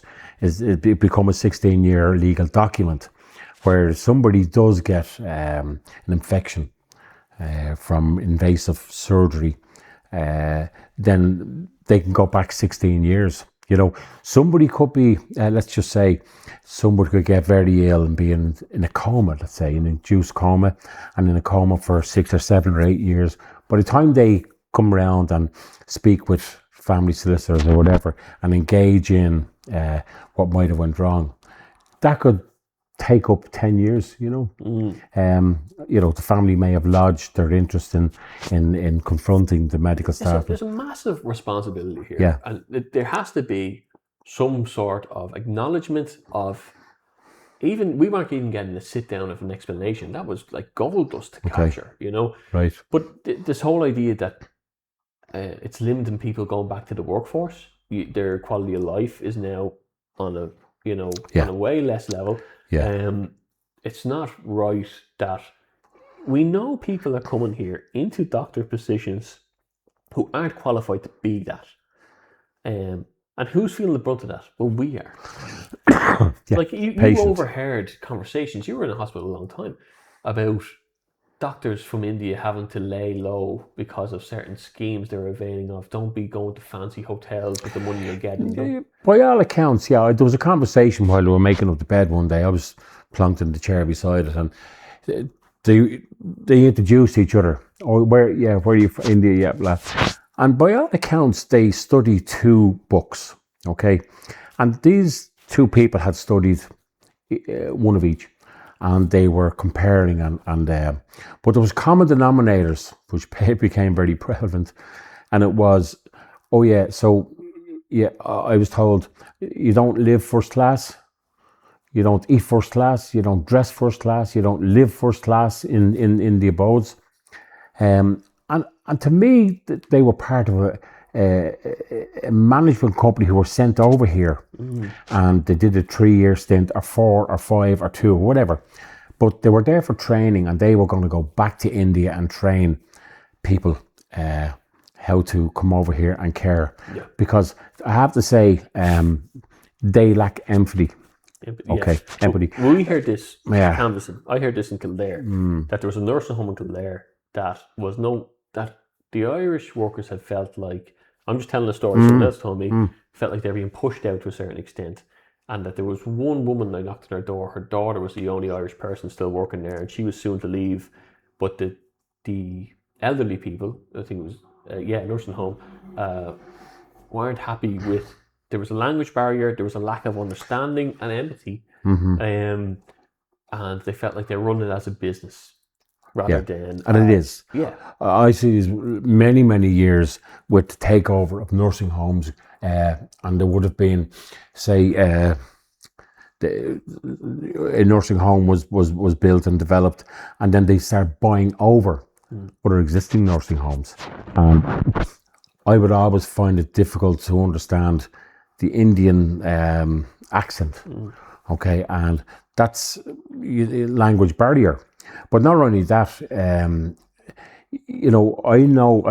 take for instance, an Indian nurse would come over, one in particular, and she would lift my wrist to take my pulse, and she'd stick the thermometer under my tongue, and then when she got my pulse right, she'd just drop your hand like that, and there was no one-to-one, there was no how are you today or anything. She was quite robotic. And I'll be honest with you, some of them I wouldn't even have herding farm animals, I'm going to be honest with you. They don't have that connection. Yeah. And we know that now.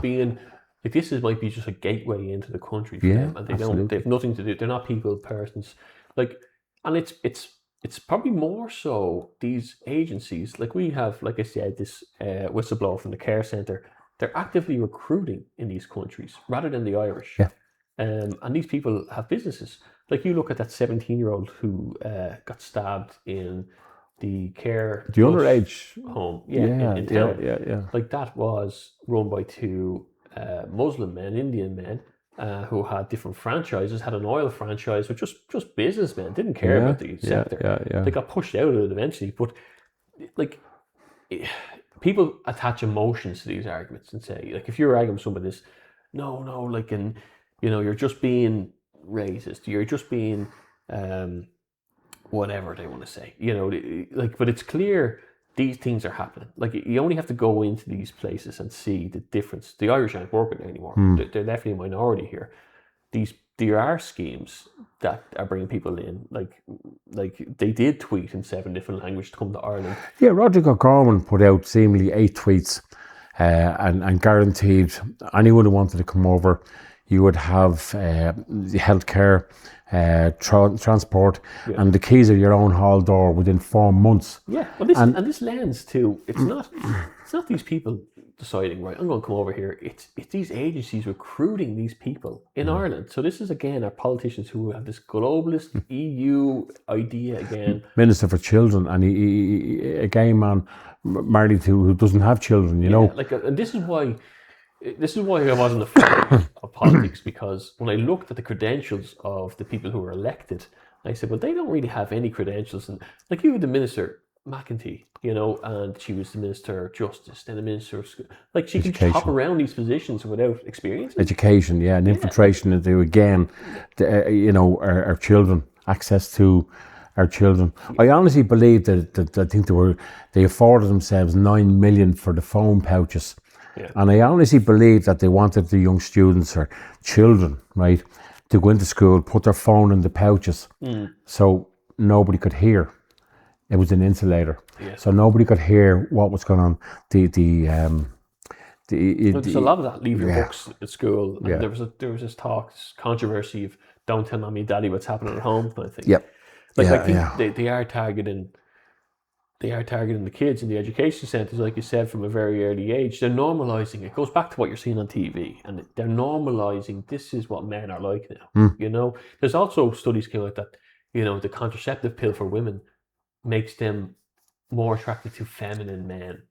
So you're seeing that there's without a shadow of doubt, an engineering of society going on by these people in these pyramid things. But they hide behind the fact that we can't challenge them. Yeah. We're not professional enough to challenge them, Well, if you do, I think it has to be done right, because I think a lone voice is easily silenced. We might have seen that with Charlie Kirk. I know people might say that was an exercise in this, that, and the other.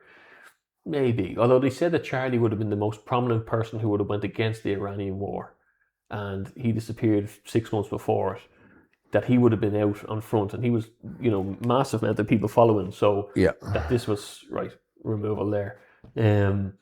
So I think you saw this with the AfD in Germany, when a few people got together and got in prominence. There was, I think, Colombia as well. There was 7 doctors or 8 doctors on the plane, and plane disappeared. This, and I think this is, we're seeing how sinister these institutes can really be. They don't, like the World Health Organization, they're not in the positions, or Pfizer, because they care about people. They're making money. They have an agenda. They have these clubs that they go to, their prestige, and these things follow suit. You're in this prestige club. You're above all the rest. You're not peasants or like cattle. But I think maybe your story is a victim of this diversity push into the hospitals without the lack of, with the lack of accreditations. Like, we need to heed a warning that this is a common thing now, that people are getting hurt now in the places where they should be looked after. And that, like, because you were on death's door. Like, I was pulled aside, and remember, you didn't even notice at the time, and they said that, we're going to gather your family for Wednesday. That was a Sunday.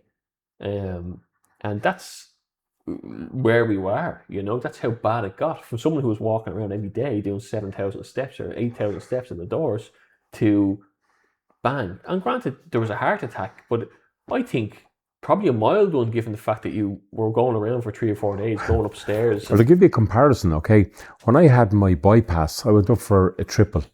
I was in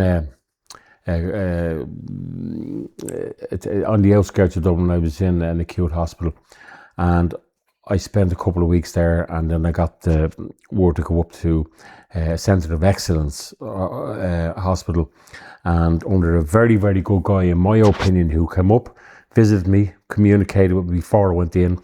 I was to get a triple. You were all around at the time. I Went in and had my operation. It was a day-long operation as far as I remember. I was told that we'll take you out and we'll wake you up and then let you back to sleep, and you the bronchial tubes and the whole lot, you're wired up. So the very next morning, I was woken at 6:15, and there was a female doctor or whatever, and she, okay, Pat, out, you know, what's this about? And I was in a straitjacket, okay? It's mainly to keep you... I seen it the other day, did I? Yeah, I showed it to you the other day. I don't know why you kept it. But, you know, your chest, because they've opened it with a sort of an angle grinder, they staple it back together with stainless steel rings, okay? So you don't cough or, you know, express and interfere with that. Plus the scar, the superficial scar, yeah. Right. So she got down, stooped down and took me by the elbows. She said, put your feet in the ground. And she raised my elbow, she put her forehead to my forehead, and she stood me up. She says, right, we're going to go for a walk. I was gobsmacked. And I walked, I suppose I was walking on eggshells. I was quite cautious. We walked down the corridor, went through a set of doors, went down, and there was a row of 8 or 9, 10 steps. Now, Patrick says, we'll go up the steps, and we did, and we came back down, walked back. Now she says, back into bed there, and I'll come back tomorrow. And again, I got up the next morning, same thing, up, grand, down the corridor. She says to me, you don't remember yesterday, do you? And I said, I do, yeah. She says, do you really? And I said, yeah. So we go through the doors here, and there's pallets on the right-hand side. And she goes, no, I know there's no pallets. And when we pushed open the doors, there was a storage area and there was pallets there. So, she says, you're dead right. Went up and down the steps. So in fairness, I was living on my own. One of my siblings was very good, lived very, very close to the hospital, and gave me a stay there while I recuperated. And I walked out, I'll say, and I did 16,000 steps per day. My only fear at the time was that if a dog came over and I had raw scars that... Oh yeah, they'd be open to her. Yeah. But I would walk the 16,000 steps, and that was every day. And I was certified to go back to work after 6 weeks. Fast forward, I was going downhill. I was sinking rapidly. Yeah. And the young physiotherapist, lovely, lovely young girl. Hi Pat, how are you today? Grant. I just couldn't entertain the thought of putting my feet out on the floor. Yeah. I hadn't got the physical energy, the mental energy, and I hated saying no to that girl. I said, maybe tomorrow, I just don't feel up to it. I didn't. I was lethargic completely, where I always had a physical energy. And I was fighting with myself in my mind, saying, is my mental energy after taking over here? Am I being lazy? Do I need to give myself, to what degree can I put more effort into this to get up and out of the bed? I think it was 6 or 7 weeks after, before I put my feet on the ground. And it was a struggle. In fact, I walked to the loo with help of them, and they wouldn't lock the door to say, okay, so whether I was doing onesies or twosies, I had to sit down on the loo. And I found that when I finished the thing, I couldn't get myself up off. I didn't got the strength to get myself up off the seat. And I had to contemplate this. I was against the wall, and I counted 1, 2, 3 and gave myself a heave. And I fell forward and didn't stop till I hit concrete plinth, my head, and I was balancing. And I was going, how would I get out of this? I didn't want to call them in because I hadn't pulled up my PJs, you know. Yeah. And I had to down my knees and go out, get out onto the ground, and then stand up with a hand basin.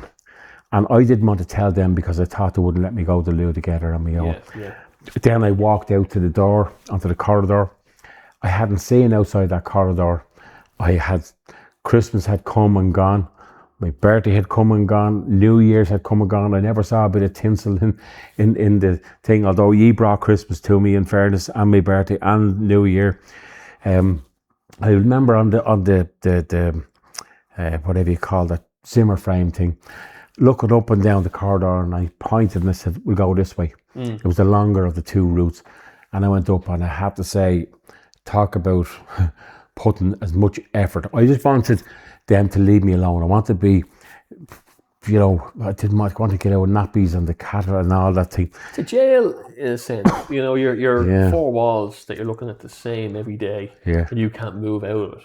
So I remember even going out thinking to the you're shop, going to get better, thinking you're going to recover. and not knowing either, because I think you were getting the same answers. And I thought I was going to go back to myself, Yeah, well, this is the thing, and then instead you reverted to the most basic of things being a massive luxury. It seems like like being able to walk by yourself, being able to go to the toilet, being able to go down for a coffee, and yeah, they were full short. I don't think you'd approach a family member and next of kin and say what they said to me if they weren't fairly sure that you were on the way out. Let's say they kept trying to transfer you over off this machine, and this was trying to clear your lungs, and you had to do this, and it wasn't working. It's a fight against time. That's what they said to us, and you're losing that battle. And that was every day. It's a fight against time. Unfortunately, your dad's losing that battle, and then the time is up. But that's what it was, I have to say, I mentioned my siblings before, but one, I'm not sure whether he named himself as the spiritual advisor of the family. Okay, and as you know, your grandmother was a walking saint. I was not religious at all, but I respect anybody who has their religion and who has their faith. As I always say, you got a good launch from your mum, myself, in the Catholic faith for the teachings of Catholicism, launching into the world to respect one another, etc., etc. I never had really an objection against that, although I didn't participate in the church myself. But one of my brothers, you obviously communicated with the family and said that, whatever, look, Dad is if he doesn't change, things don't change for him. We may be on his bedside tomorrow. And that night before, and I was completely oblivious to it, my brother arrived in, and he's a jovial kind of character. He said, look, I have a little something here, would you mind? And I said, no, walk away. He said, he opened his Ziploc bag and he took out a small bottle, and he said, this is blessed water. He said, belonged to Mum. Mum was passed, I think, 7 years prior. And he took out another little similar bottle, and he said, this is blessed oil, belonged to Mum as well. And he took out a rather chunky big set of wooden rosary beads. He said, would you mind, Padaway, if I bless you? And I said, no, walk away. If he was going to get a satisfaction, well and good. So he anointed me, as my mother would have done years ago. And for I don't mean for reasons of illness, but if her was just dying her eye, she'd cross her holy water, And he did that with the oil, and then he blessed me with the crucifix, and he said, I'm going to leave these with you, Pat. And he opened the locker and put them in. And he said, yeah, no problem. I was kind of nonchalant about it, again, respecting his faith. And I think you got the phone call, I don't know, that night or the following morning to say... I didn't know then, it was after I seen you. Mm-hmm. But I think you got the call to say, whatever... No, I was there. I hadn't spoken to the family member about what I was told. Right. I get my kids here to own. Yeah. I was due to go to a protest, but in Athlone or something. Yeah, and I didn't know whether to come or go. But when you're told that kind of news, you're kind of you're on autopilot going down the road.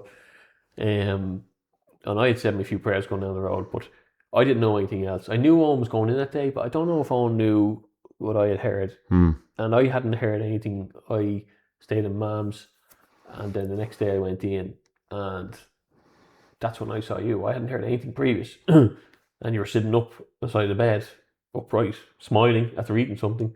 And I was gobsmacked. And so was the doctor, because I was chatting to you, and I went over and they said, we don't know. But it's good news. Yeah, Obviously, it's good news. Like, it's very evident it's good news. It is very, like, you don't see that. So yeah, that was mad. But that was the start of. That was when the hole opened up, and then you did a jump over it, kind of thing, and back up the hill, and not an easy road back, but still, it was worth. I think I made a slag to you. All you needed was holy water the whole time, you know. Maybe, yeah. But I think, it's interesting. But moving on rapidly, I went into St. Luke's for convalescence, and that wasn't good for my mind. I was in a single ward, isolated, and the shower wasn't working, so I had to walk a lengthy walk, and I couldn't breathe. I'll be honest with you, I describe myself as being an 85-year-old with COPD. I just couldn't support my breathing for walking. It was a struggle all the time. If I went to the stair to walk down, which I preferred rather than use the lift, the restaurant was underneath. The smell of food was actually making me reach. I couldn't eat. And Leo came in and brought me down the stairs. And I took walking as a challenge, down the steps, down the long corridor, out the door, fresh air. I'd seen very little fresh air. And the first hospital I was in for the duration, they were all false windows. Yeah. You know. And I remember outside your window was a scaffold. You couldn't really see a whole lot. Yeah. I didn't look. I don't want to go into too much detail. There was some very intriguing things. Like, I had some very, very vivid dreams, and I have to say, the only thing that kept me going was Shinedina. We were actually building and embarking on Shinedina, and I was very excited because I had been going into some of the IPAS centres, and I was touching base with like-minded people, and it just seemed to fit in with Shinedina's profile. Yeah. Regardless of the fact that you're my son, it was nothing to do with that. Just, here's something now I can connect with. It kind of fell together because we had this idea of the community initiatives. You were in Athlone because of, well, it was a whistleblower again who reached out to me, who said, Athlone, I'm a security guard for it. There was a long-term refugee camp there. It's been there years. He said, but they're eyeing up an IPAS centre of unvetted men, and there's a creche here, there's a school here. It's, this hasn't broke yet, but we know about it. That was Shinedina's launch by blowing that whistle. We only launched, I said, right, I did the video that day. I said, look, lads, I'm not a procrastinator, and it's a positive and a negative. It's a negative because I get tunnel vision and I can just jump and go get it done because I want to get this out there straight away. Don't always sit back and look at all the repercussions for, but at the same time, I find some people can procrastinate on the more you ponder, and procrastinate, time can get away from you. And times, there's always a search of, a sense of urgency. You nearly start finding holes in it yourself. And then you lose the opportunity sometimes. You should have struck, Because I'd been at Dundrum, and I'd been in... you've been around a good few. We were in Clonmel. That's right, so we knew, and lots of other places. But we had great interest in that. Yeah, we were watching here locally too. There's a lot going on here locally. In Carlow, and South Kildare. Yeah. There's prominence there. But that's what launched it. We did the interview, we got it out there, and Shinedina, there was always Shinedina members in Athlone every week then. You were up there a lot. I went up and I did an interview at the Gateside and talked about it, and that went fairly viral.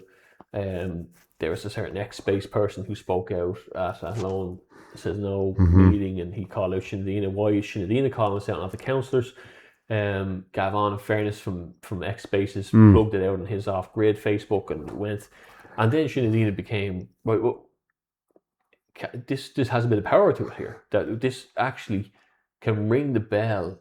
Early information has put massive pressure on these people. Yeah. And if maybe we can try and dig to figure out what's going on with these profiteers now. Let's name them on the website. Let's do this. And this is where you were thinking, you were developing the idea.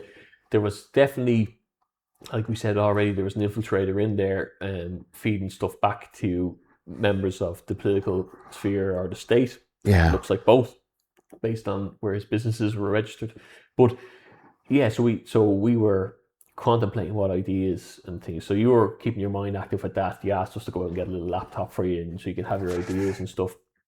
And I think that's kind of where we had it in a big year, Shinedina 2025. We were on the ground everywhere, you know. Yeah, and you giving me appraisals on that was my only source of media. As I said, TV didn't interest me, radio didn't interest me.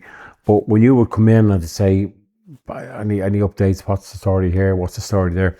Because nothing else to concentrate on. But that was a goal. That was something I wanted to aspire to get up and go back and get out and get involved in that exciting project, as being probably one of the largest movements on the nationalist side. Okay, it is. Like you can put in to AI, you know, right? Even though it's a nefarious tool, but what are the big movements in nationalism? And it will come up, you know, a list of political parties, but also come up a grassroots thing, Shinedina. It's known, you know, it is known. Like you remember the BBC did a whole thing on it when I got up on the stage in Cork, and like again, it's something that was victim of infiltration also, and same figure, a couple of more involved. Serious resistance, massive resistance from the right. Yeah, and you personally, along with Martin as well, and Paul, we all got mentioned at some stage, but predominantly yourself and Paul and Martin, you know, got hammered for fear of the truth being reaching communities, you know, and they tried to buy and sell you. You can't do that, and you can't do it with Martin and Frank, you know. And I am leading over into the political party as well. There was an overlap there, like it or not. And some great guys. I think we're all gone a little bit quieter than we wanted. I think we're just recoiling and taking a second breath. There's a reassessment of, is there a better strategy? We're earlier in the year. Shinedina has had to evolve into something. As a registered company now, it's officially registered company. That's the board is set up, you know. There's a lot of help there in trying to protect what it is, because I think we know, and I talk about this a lot, it's probably one of my main talking points now, is this surveillance state that seems in it. And I think there's an idea that if you have a community somewhat networked beforehand, in some way structured, that at least it will lend to some preparation. Like if you had a couple of guys showing up videos of how they're planting stuff, and that you can do the same if you pick up these seeds and if you plant them now, or if there's drop-off points that we need to keep inside. I think we were very visible on the WhatsApp community. Granted, there was over 1,000 people on it. Yeah. But there was a lot of watchers, and it led to infiltration. It led to people garnering certain people in their ear at rallies and saying, you don't need that person. They're not actually doing anything. You can do this. And which was disappointing to a degree. There were some people you'd extend your hand to at these gatherings and marches, and then suddenly you realise that you couldn't do that. You know, whether they were infiltrators or whether they were turncoats or whether they were bought in. I know there were some people bought in by this guy who was of the three names. You know, he's not even worthy of mentioning any of them. But I remember one person, and I had high regard for her in North Kildare, and she was bought in by him. And I just said, I was going to text her and say, ask him to show you his license and his passport, and then come back and tell me who you know him as and who he actually is. Because he had his own SND media card, which was of a false name, you know, and then when he wanted, he'd use that false name, Osquagan and Muraku, you know, and then when it suited him, then he'd use it Osperla. Anyhow, heavily pushed by a certain but he found out. I mean, they've all gone quiet. All the people who called you out exhausted themselves. You know, there's also there's a lot of things that spring up like Shinedina, and I've always been someone who said, if it's doing a positive, then great, I'm all for it. Yeah. Like the people who say, you're causing division, are also some people who set up their own thing, want to center stage for it. I've said this from the beginning, even leaving my initial political party. I don't need to be the leader, but we need to come together and sit down at a table. Now, the response to that was, let's get together and attack Anthony and defame him. But we kind of weathered that storm, and I think that they didn't realize that we had the support we did have, because what happened was these people couldn't show their faces at these rallies then. That's right. That's a sign of a liar. If you can't stand up and face the music, like I've always said, I'll debate anyone, anywhere. You were standing up in the eye of the public. Yeah. These people weren't, they were hiding. And they're still hiding, funny enough. But I don't really, giving them oxygen is not something I'm interested in either. Yeah. Like at a certain extent, there was a lot of that.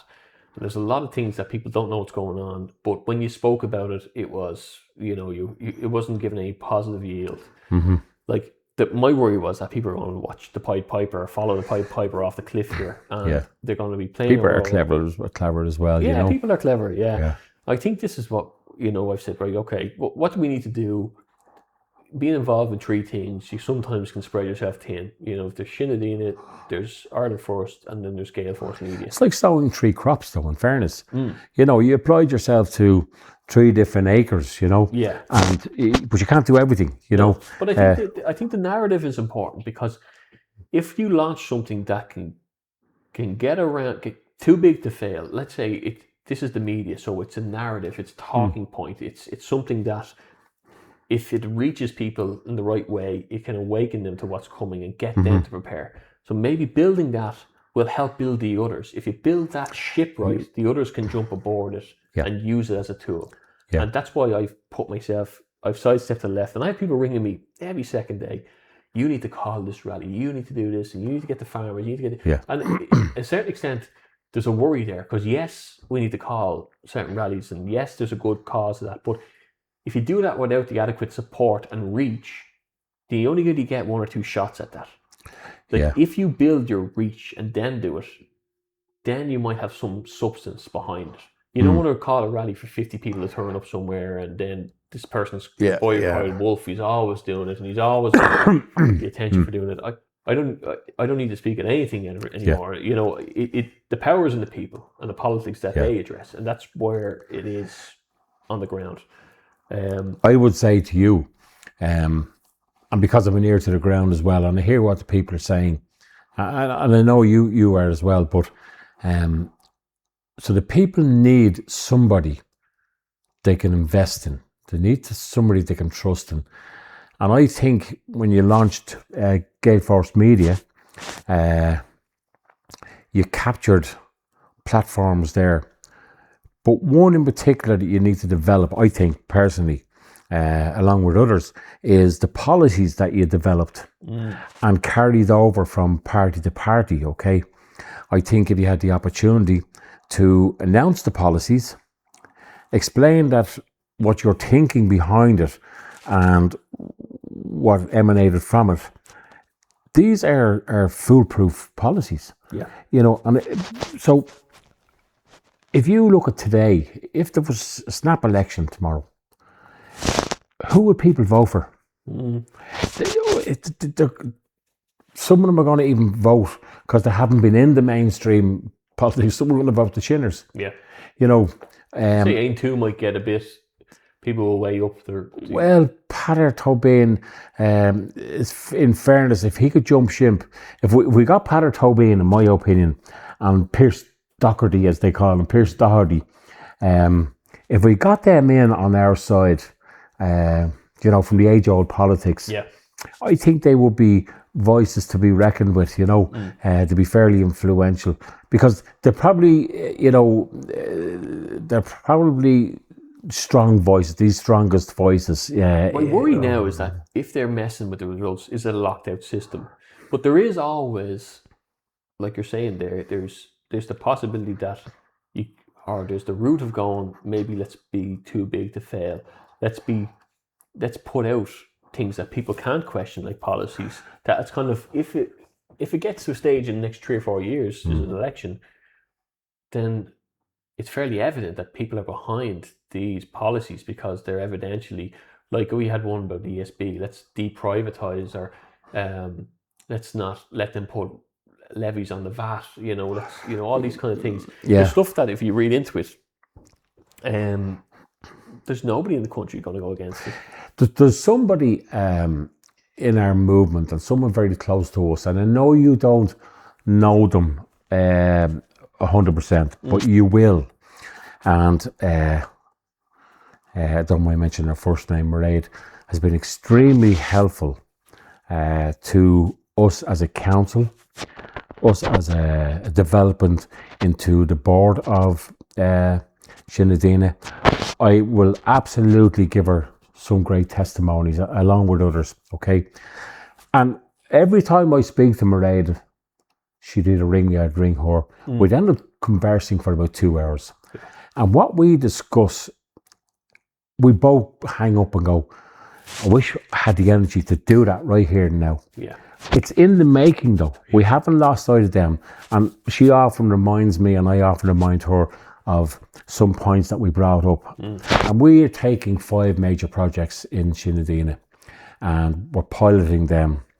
And these are going to bring a lot more people, into the groups. Yeah. Again, look, whilst we're registered and we are Shinedina, and we sort of had that practice run of a year, now we know what we need to put in place. We know what the communities want, and we have the answers to that, and we're developing them in the background. Yeah, there's a couple of ideas that you have as well that I just mentioned over the last few days. I'm not sure if you've seen it. I said I would watch it. I didn't have time. Even in the Shinedina, the new application that we're on.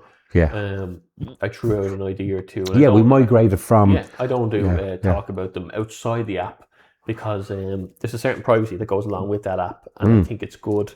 And it was very telling because, sure enough, when we went off WhatsApp, people started knocking around doors looking for information on us. Yeah, the guards came knocking. That showed me that maybe we are somewhat secure at the moment, that we can. They don't have that. They don't have the site anymore. Like you have to go through a registration process.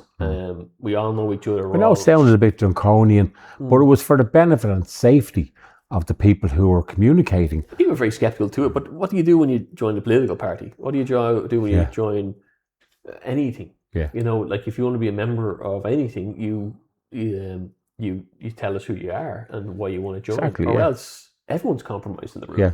Yeah. But I think the idea there is that it's preparation, but also I know there's a couple of guys there working on corruption uncovering. I believe there's a big project about to be released. We have a couple of key people there who can drill down deep. People do ask, what are we doing now? But there's only a couple of people who are very active in it, who are trying to, things have to be built. It's not going to happen overnight. Yeah. And it also, I said this the other day on the video, don't always be looking to what are you going to do now. Get involved and do it. You've reached out to a lot of professionals, okay? Yeah. And I think the what we have together, what we're about to roll out, is the clinics, where we could have these people heading up a particular aspect of community work where we feel there's need. Let's just talk about homelessness, okay? So we will help people in the communities, which will be protected by policies, but that we can actually go and interact with, from a child to middle age to an elderly who requires help from the state, who are not getting it.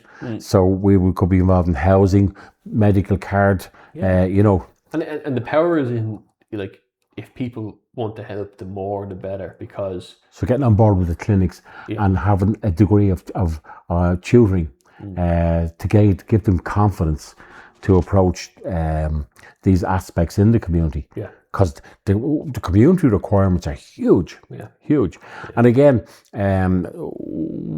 we have started to develop a pilot project picking a town, which was controversial with IPAS as well. And marchers who met with the POU, manhandled. And again, we're going to start with the name of the township, the name of the county, population, etc. What facilities have they got? Hospitals, access to clinics, schools, be it Church of Ireland or Catholic schools. Do they have scouts for the kids?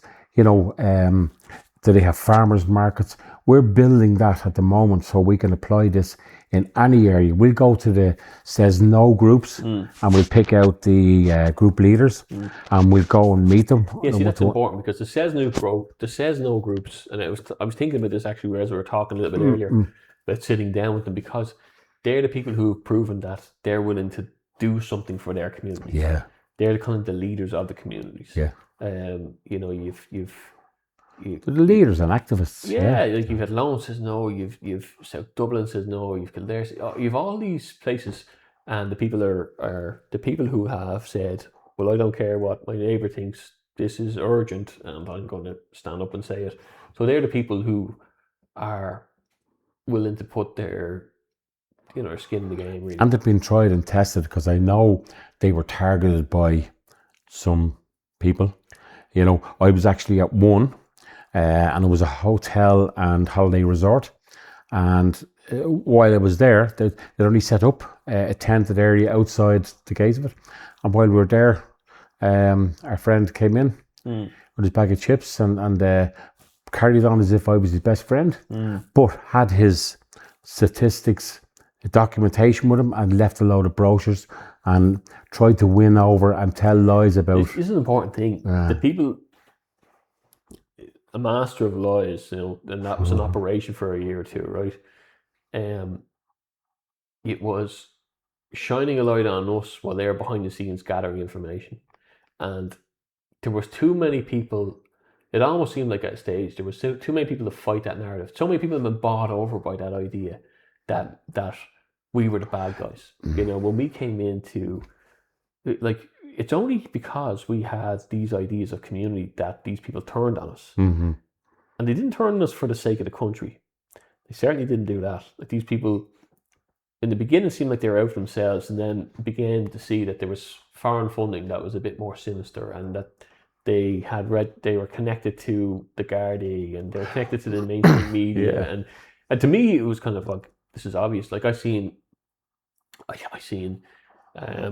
particular, I took over Ireland first, the previous president there, with a photograph the other day up online, and people, great patriot and all that. And I think to myself, if they only knew, the appeals that person's still putting to this day against me being the energy they're putting in. This is the person who nominated me to be party president. But still, this guy that you're talking about is connected with a woman who was second in command to this guy. Yeah, two women in particular there.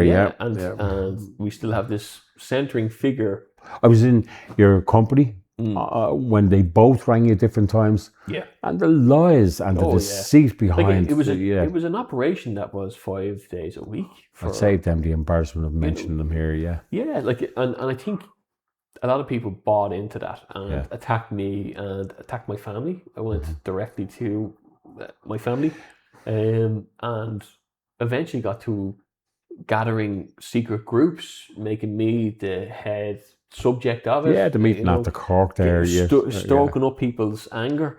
Yeah. But again, this is another form of state propaganda. And a couple of clowns there as well, who became prominent with the personal threats as well. Travelling down from Dundalk and their associations. And look, I remember going to a friend of mine. You won't mention it, Eamon Summers. And the Summers quite well. That's the twins from Ballyfermot, both All Ireland boxers. Good guys, yeah. So I was going to. He was going with me to a rally. It was a two-slot rally, and I said, "Like, what do you make of all these guys?" And he just started laughing. He goes, "Anthony, he says, like, absolute joke. Like who do these lads think they are? We've been around years. And this is like, who are these, the Hardy Boys of politics?" Remember that they call out 30 guys. I think part of the travelling community from Dundalk to come down, and they had to call on 30 guys from Waterford. They couldn't come up one to one.